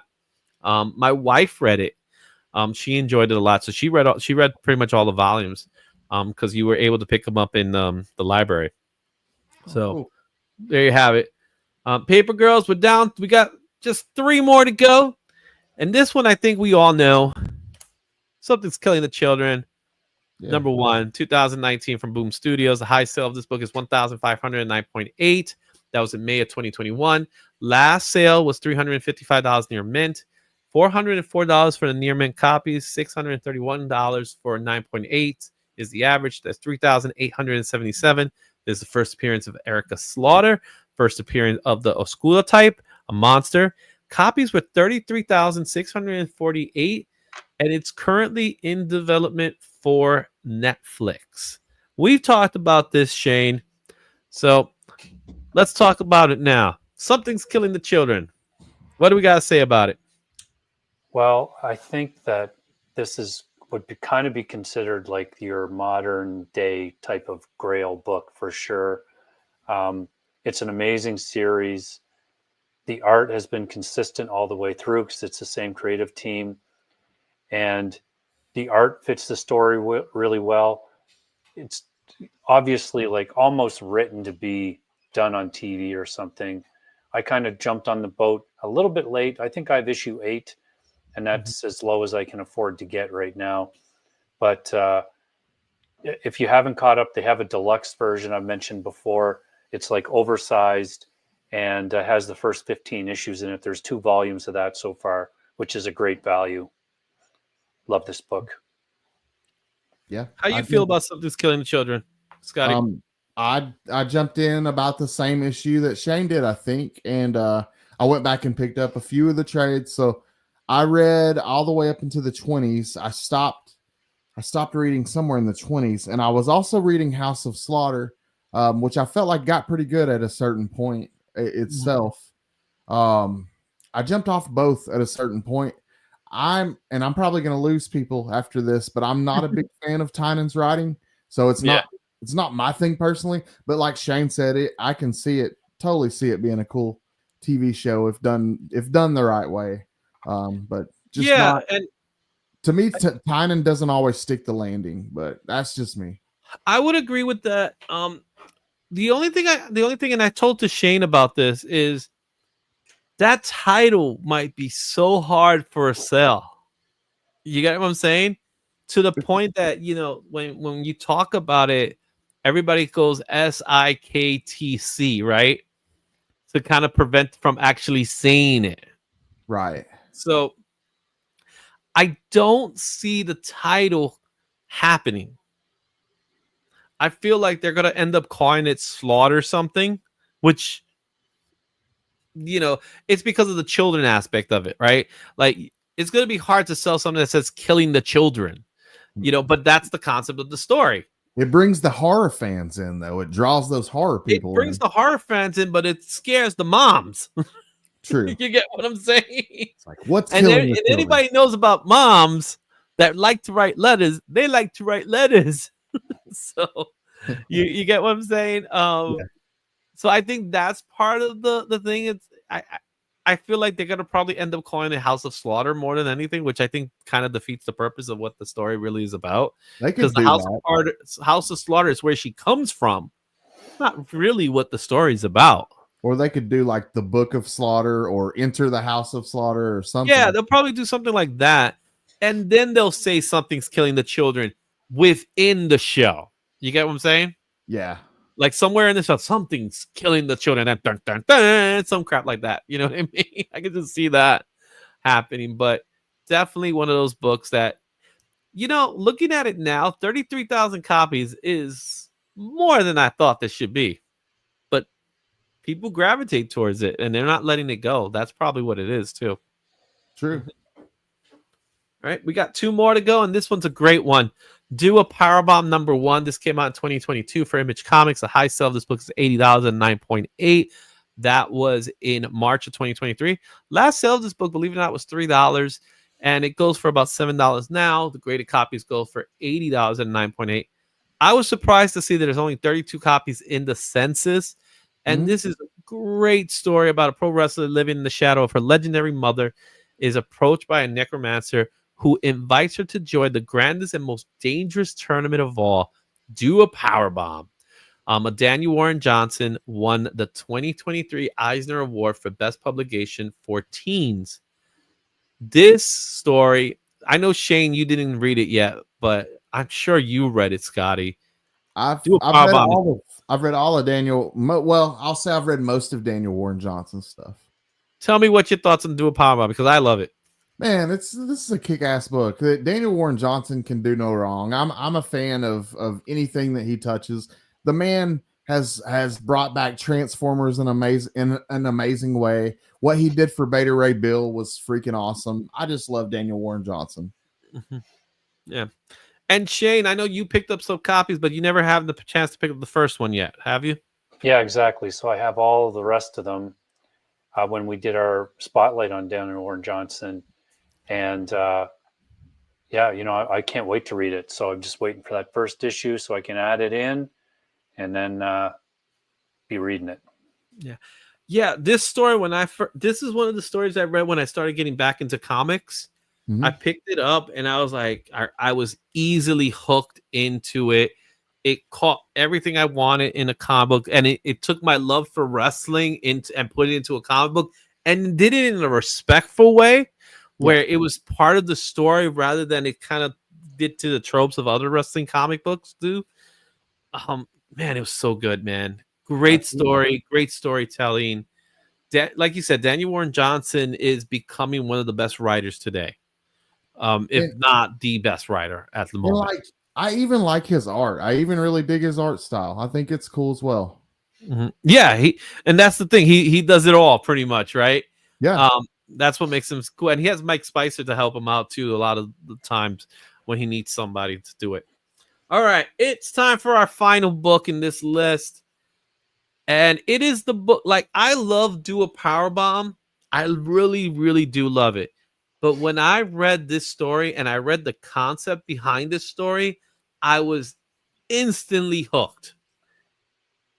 8 Billion Genies, 2022, Image Comics. High sale of this book is $235 and 9.8. That was in August of 2022. Last sale of this book was $15 near mint. $14 goes for the Raws, $88 for 9.8. There's currently 1,254 copies in the census. Chaos ensues after 8 billion genies grant everyone in the world one wish. Amazon secured the rights for the movie and other potential projects, and it's going to be done by Seth Rogen's team in Point Grain and will be adapted for a film with Rodney Rothman, who wrote Into the Spider-Verse, writing the screenplay. Love it, Scotty. It's awesome. So, Shane, have you read 8 Billion Genies? Oh, yeah. I have the oversized hardcover. I have the originals. This is a comic that when I have people over that aren't comic people, I give them this to read. I love this story, and you're right. You read the first issue and you're hooked. You got to see what happens. And you're just exposed to the whole kind of story you think, and then it just goes crazy from there. Yeah, just a lot of fun. It was just a lot of fun from the first issue on. I got to meet Charles Soule at one of the last local cons I went to, and I already had some books signed by him, but I picked up this 8 Billion Genies plush, and it's got the tag. Hold on, let's see. Well, I'll show. Where is it? There's the tag signed by both of them on the inside. Oh, that's so cool. So yeah, I got to meet them, and that was cool. It's a great series. I haven't read Lucky Devils, but I'm hearing good things about it as well. So it's getting really good, Scotty. It's worth a read for sure. Really cool. So, like I said, I picked up Do a Powerbomb and I picked up 8 Billion Genies when I first started coming back into comics. And Do a Powerbomb was very emotional to me. reading it because of the beats that Daniel Warren Johnson was doing. But what Charles Soule was doing and Ryan Brown was doing with this story was giving me a story that was like totally not what I was expecting, but at the same time, what I was expecting, if that makes sense. It's pretty, it's out there. It's in left right? field. So it comes up with this concept of everybody getting a genie, and he's like, okay, everybody gets a genie, but it's how the creative process comes along with it. How some people blow away their wish, and then some people were like holding on to their wish for dear lives. And then what's even more cool is how he took the government's approach to it, which was crazy. Where, you know, the president is like, no, you're holding on to your wish for me. And they're like, I was like, wait a minute, that's crazy. You know what I mean? So there's power in having this wish, but you only have the one wish. Yep. Excuse me.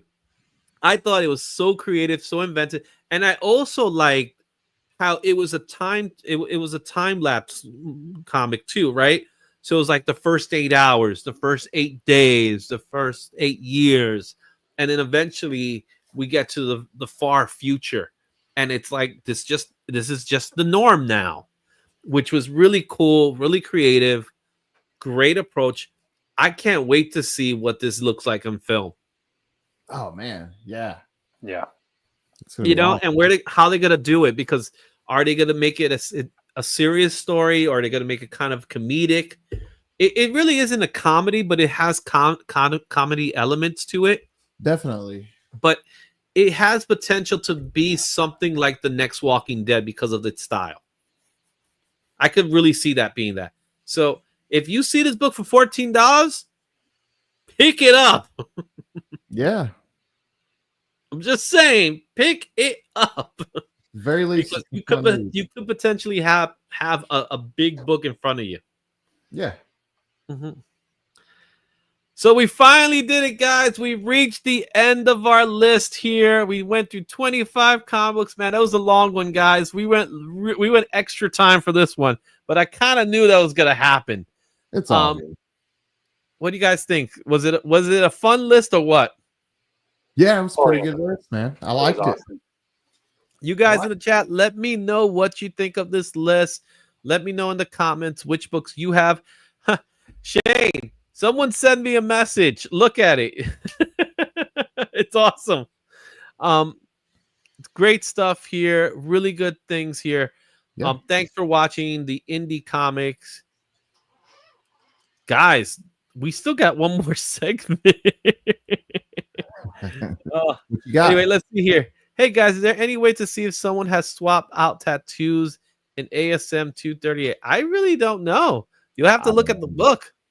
So I know quite a bit about this because I won't take up too much time here, but if you reach out to me on Instagram, I can kind of give you an answer to it. But the short version is you should be able to tell by the staples, because the tattoos are only in the top staple, not the bottom.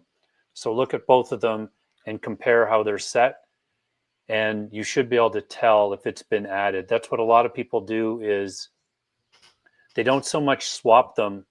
They'll add them into copies that never had them in it. Because again, if it was tore out, you would be able to tell that by damage. But the Canadian price variant, which is a little bit more rare, I don't believe ever had them in it. So some people are putting them in to have a more valuable book. Anyway, that's kind of the short answer to that. Thanks for sharing. All right, guys, we got one more segment. We're going to try to go as quickly as we can for this segment, and that is New Comic Book Day. Let's see what's fresh this week. Yeah.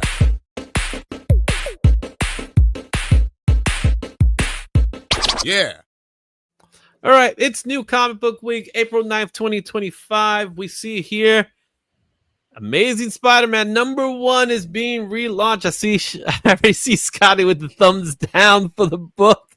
But before we start talking about it, let's take a look at what was going on last week. Last week's pre-release fresh, top voted comic books according to the League of Comic Geeks was Absolute Superman #6. Also, Absolute Green Lantern came in a very close second with 20%. Daredevil, Cold Place in Hell, came in third place with 15%.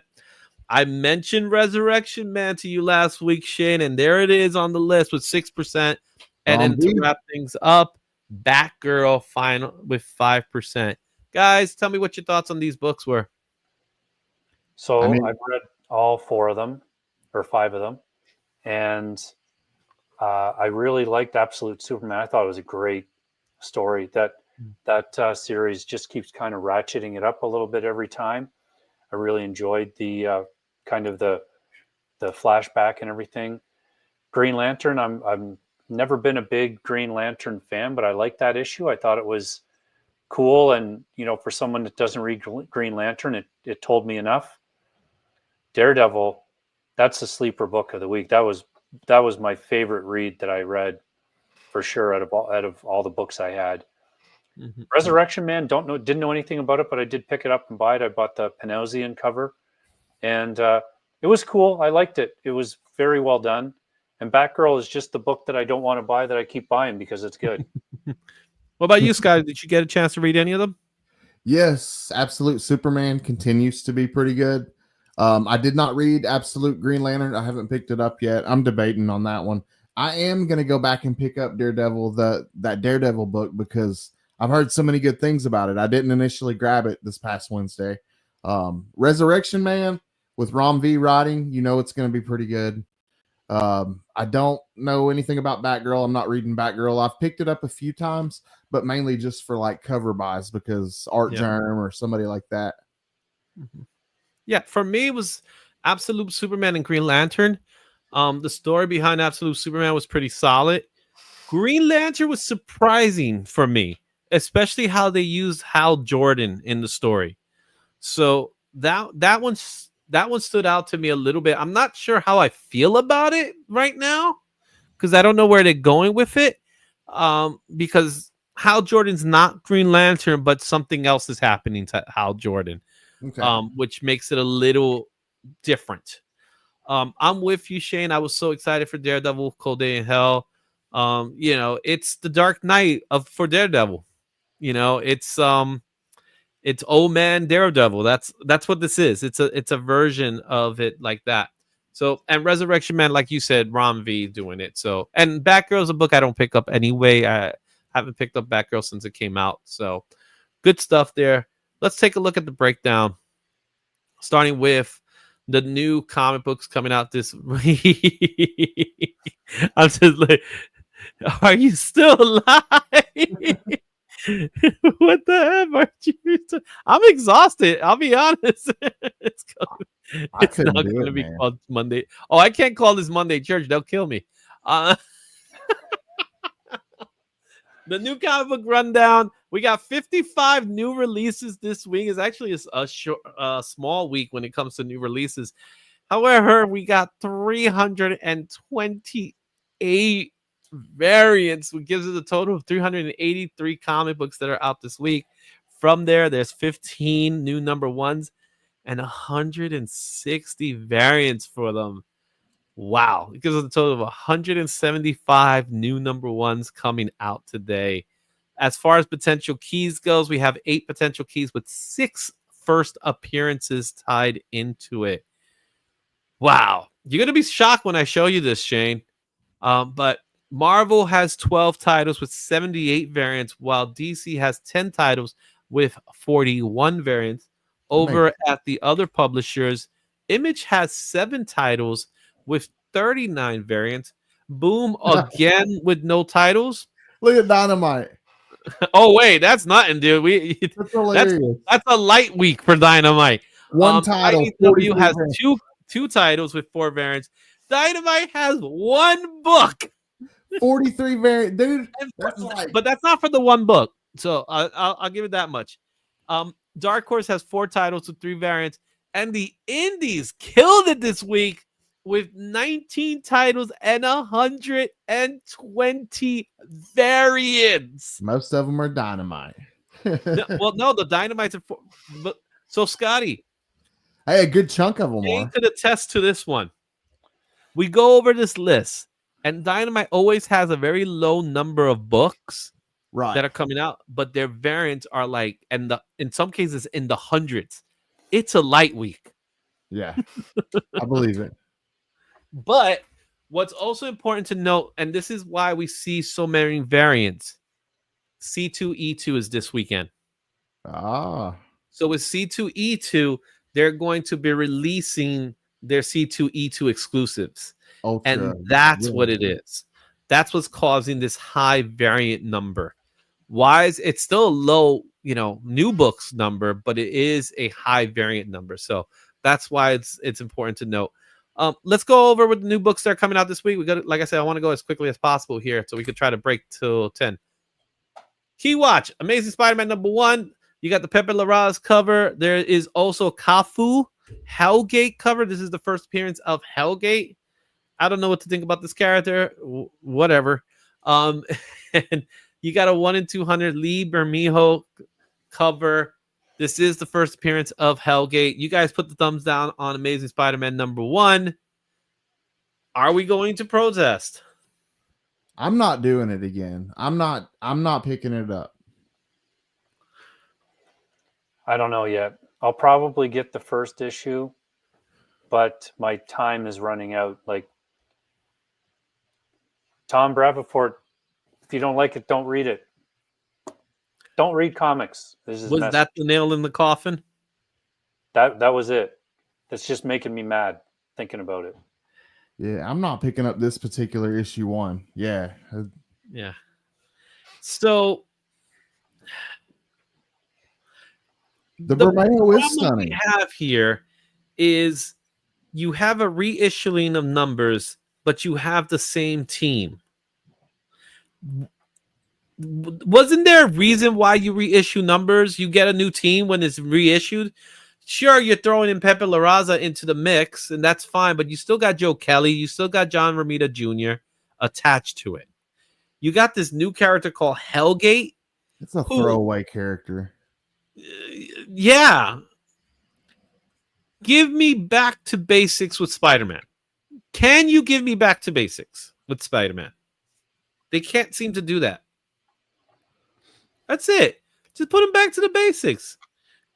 I guarantee you'll solve all your problems. But you know what? This book is still going to sell. Yeah, it will.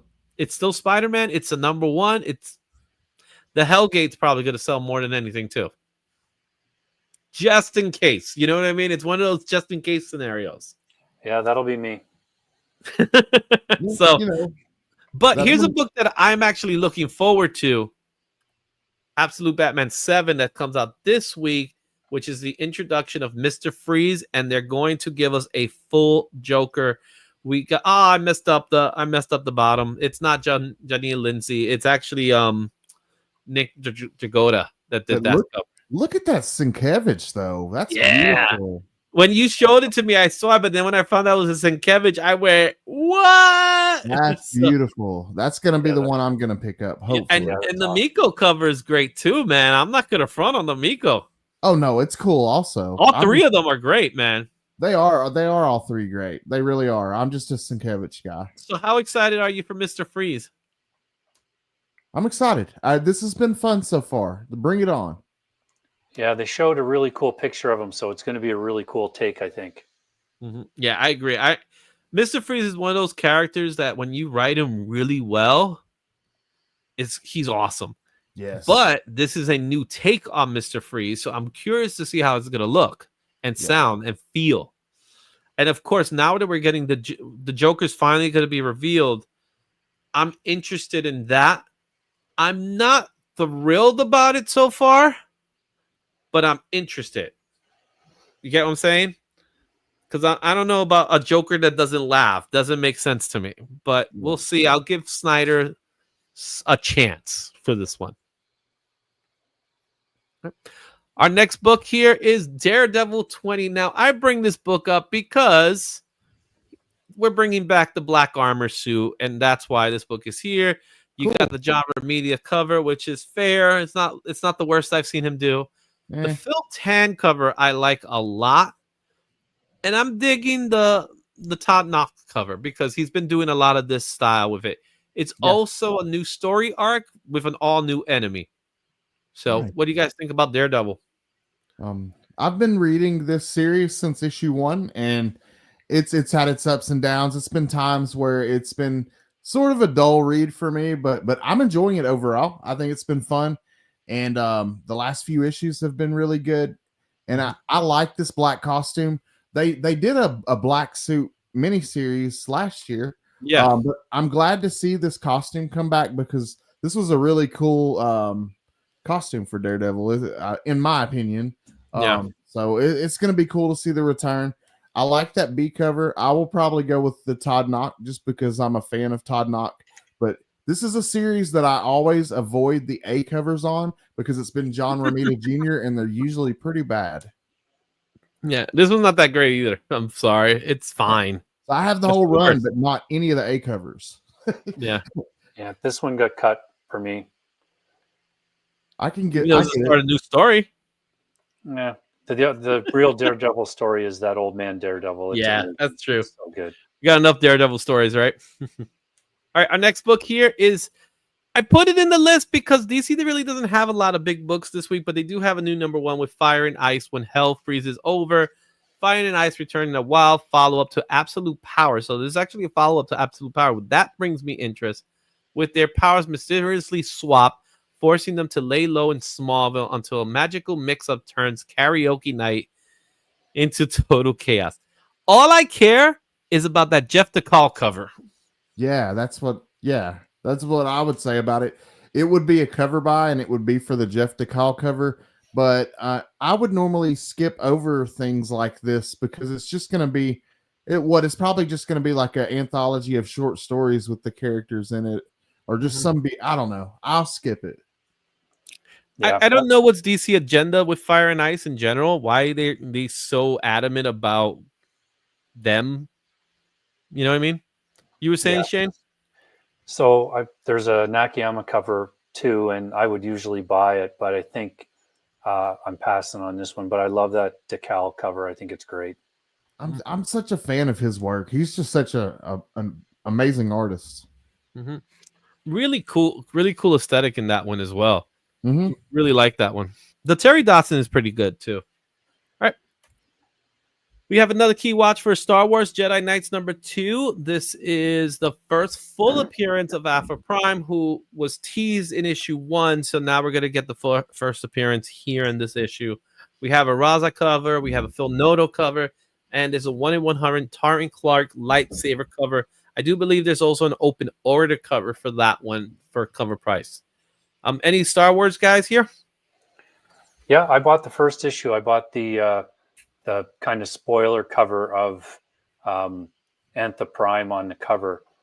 Mm-hmm. So got that. It was okay read. The Star Wars has kind of slowly been trickling downhill with a few blips for me from the original kind of, when you first got Dr. Aphra, that first Vader run was amazing. The first Star Wars run was really good. And now it's just kind of a little overexposed, I think. But they cut down a lot of Star Wars books lately. It's not that many as they were before. Hmm. Yeah, I never got into the Star Wars comics personally, but if I were going to pick one up, though, that Raza cover's pretty badass. Mm-hmm. Yeah, it is good. The Taran's really good too. Oh, it is. Yeah. Yeah. All right. Transformers 19. What happened to Megatron? The story that every fan has demanded begins right here. There's some awesome Megatron covers for this book. And of course, when it comes to Transformers, there's like 1,000,000,001 covers to each book. Yeah. Daniel Warren Johnson's cover. Believe it or not, I'm not feeling that cover as much. I am feeling the Ladodo Lullaby foil cover. I think that's my favorite one, but the David Nakayama is not that bad either. Yeah, and that David Nakayama one in the center starts a similar trend to what he did with G.I. Joe, So over the next, I think, 4 issues, there's going to be every 1 in 10 will be done by him. And if it's like G.I. Joe, they're probably connecting. Yeah, they are connecting. And that 1 in 100, if I know that Rob will probably have that, that's a wicked awesome cover. I love that. That's nice, man. He'll at the very least he'll have it ordered. But Transformers, yeah, that's another one. I've been on this when I heard Daniel Warren and like I'm not a Transformers fan growing up. I just missed it somehow. But when I heard that Daniel Warren Johnson was doing Transformers, of course I wanted to get on it. So I've been on since issue 1, and there's been a lot of amazing covers. As far as the run's still good. Void Rivals is my favorite out of all the Energon books, and I've read most of them. But this is still good. This is still good up until issue 19.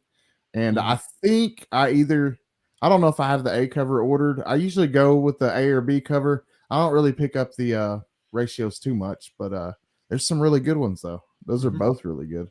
Yeah.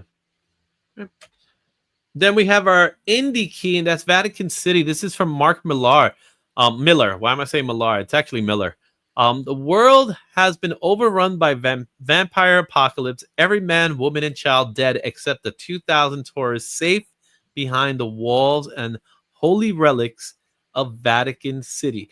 So this features the writing of Mark Miller, so it's obviously part of the Miller world, with artist Narwhal. This is worth checking out because it is Miller. Yeah, so it might be crazy violent. Yeah, I did reach out to my comic shop when I saw this, and I don't know how many copies are going to be floating around, but I'm hoping to find it on Wednesday because I'm a huge vampire nut. I like vampire stories, so. Yeah, I may skip this one. All right. So now we're going to take a look at our variants, starting with Uncanny X-Men 13 by David Mack. That one's gorgeous. There's also Amazing Spider-Man 1 in 50, Gil Kane.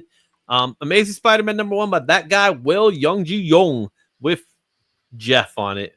Guys, let's speak. I have a Phoenix cover that David Mack did in a similar style. And man, I'm just such a big fan of David Mack's artwork, but he kills it on when he does X-Men characters. I love the X-Men characters that he's done so far. And Gil Kane, that's pretty cool. The young Hoon, whatever Yoon, I can't say it. It's cool too. I mean, I'm not a big Jeff the Land Shark fan. Oh, that's it. You're out. No, I dig it though. Like, I think he's a cool character. I'm not like a Jeff fanatic like a lot of people are. Yeah.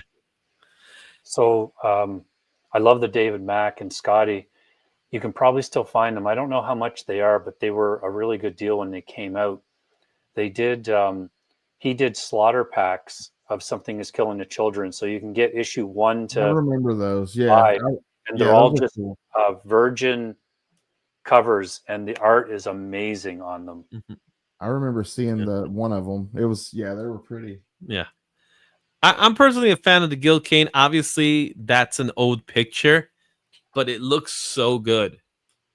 I'm mad that it's a 1 in 50 though. But like, okay, when they were doing that with George Perez, where they're reusing older art as like ratios, I wasn't a huge fan of that. Yeah. I'm not a fan of it because again, it's reused art. But I will admit it looks so good. Yeah, I'm just not a fan of the yellow box. You know what I mean? Like, I feel like you should have just gone all the way with it. You know, you could have just continued the image. Oh, Cliff, you're on to something, man. Something is killing the bussy t-shirts. It's gotta happen. All right, let's go to our next one. Incredible Hulk 24 by Dolly. Then you have 2 Spawn 363. There's the Bajon Barons and the Eduardo Delantry. That Hulk, Shane, that was one of your picks, man. That's sick. Yeah. I'm not reading Incredible Hulk, but when I saw that cover come up, I'm like, I'm in. It's just like the Hulk is. Yeah, it's so cool looking. Just look, the more you look at it, the more you see. Like, it's just really good. It's awesome. Yeah, I'm the those same. Spawn covers are great too. I like Philip Kennedy Johnson, but I'm just not a fan of him on this Hulk run. But that Look at the Bjorn Barons cover. I'm a big fan of his artwork. That's a killer cover too. Yeah. That's really good. Yeah. I'm not familiar with Edward Delandre, but that looks pretty cool. It has a little bit of an Akira flair to it. That's how I think of when I see it. Very anime style, manga style in that style. It is. It's cool. It's different. Then we have Martin Simmons on Black Man. On Batman Dark Patterns #5. Geiger 13, Sean Von Gorman. That's a good friend of mine. He's done The Pedestrian. And then you got Laurie Kinney, Wolverine #5, an Alex Milleev cover. Anything that, like, I like Martin Simmons on darker stuff. Like he killed it on the Dracula, the interior art for Dracula. It was freaking awesome. And Department of Truth, he's the one that did Department of Truth as well, right? Yeah, just awesome. I like him on darker tone stuff. Geiger, that's one of my favorite indie books. I absolutely love Geiger. To see that Sean Von Gorman's doing a cover for it, it looks badass. I can't wait to see him, man. I'm going to see him in a couple of weeks. I know that. Like, Sean, man, here, sign it. You're not charging me. And that Alex Maleev is beautiful. Laura Kinney, like I don't know that I love the face, but the body, he nailed the body. Yeah.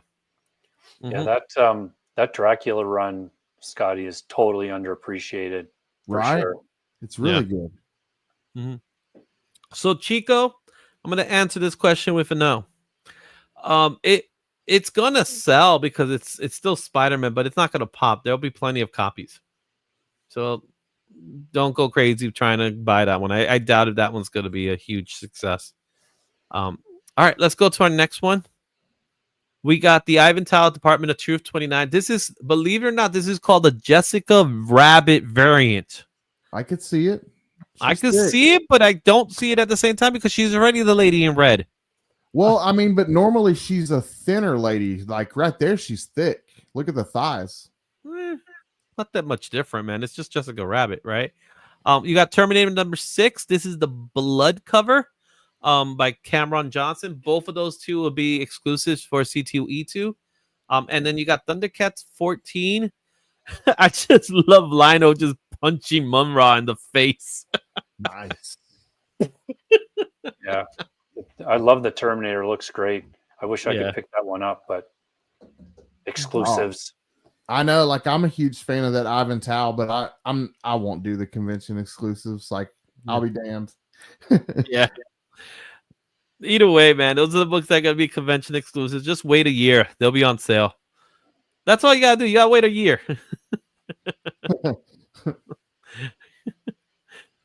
Give me a big melting. Come on, man.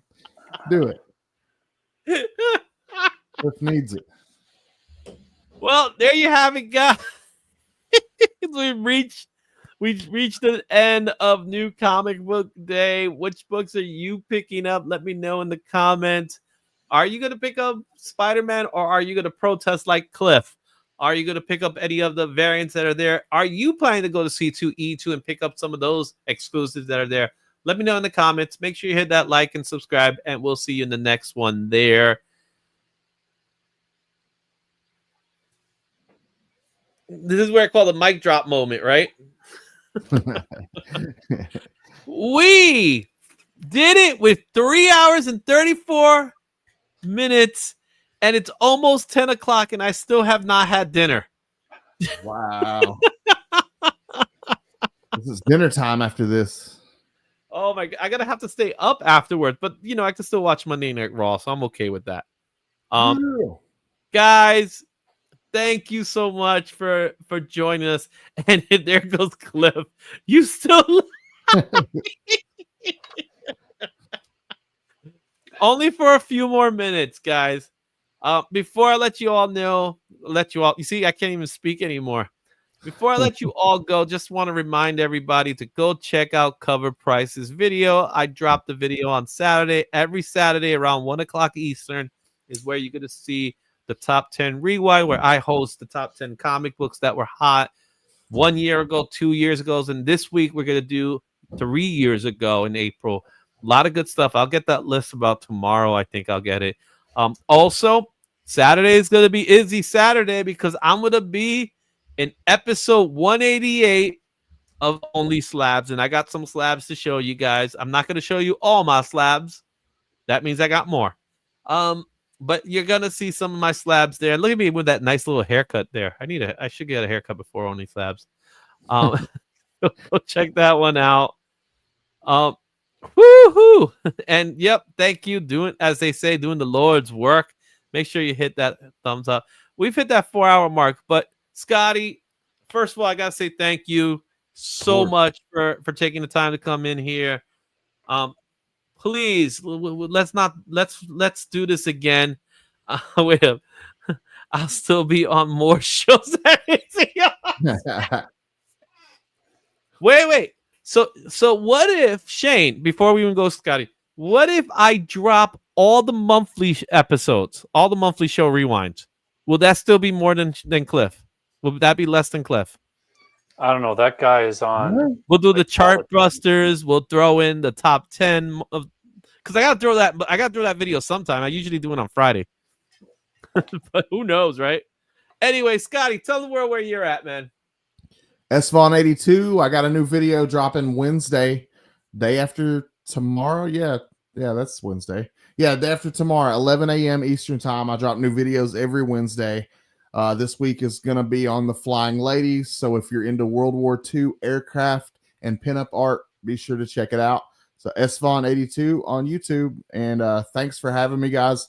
It's always a pleasure hanging out with both Izzy and Shane. So to hang out with both of you guys on this live stream was a lot of fun. Cool. Thank you so much, Scotty. We'll do this. We'll definitely do it again. We'll try to keep it shorter next time. But I don't know if that's going to happen. Shane talks a lot. You know what I'm saying? It's all good. It's fun, man. Shane, where can they find you? So I'm also on YouTube and Instagram. Check me out there. I do a new comic book review every week on Wednesday. It gets posted. Hang out with Izzy on Mondays. And I have videos that come out Sunday, Monday, Wednesday, and Saturday. So just watch for that stuff. Cool. You guys know where to find me. Thank you so much for watching the show. Really appreciate it. We'll see you at the next one. And let's do what we always do. We say thank you. And thank you, Excelsior. See you guys. I think this is it. I think you're about to go home. Okay. All right. Look, thank you. Thank you. Thank you. Thank you. Thank you. Thank you. Thank you. Thank you. Oh, thank you. Thank you. Thank you. Thank you. Thank you. Thank you. Thank you. Thank you. Thank you. Thank you. Thank you. Thank you. Thank you. Thank you. Thank you. I never said thank you.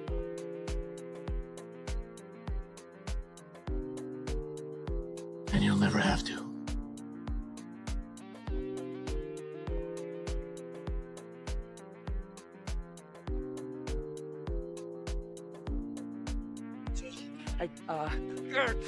Thank you, thank you, thank you, thank you.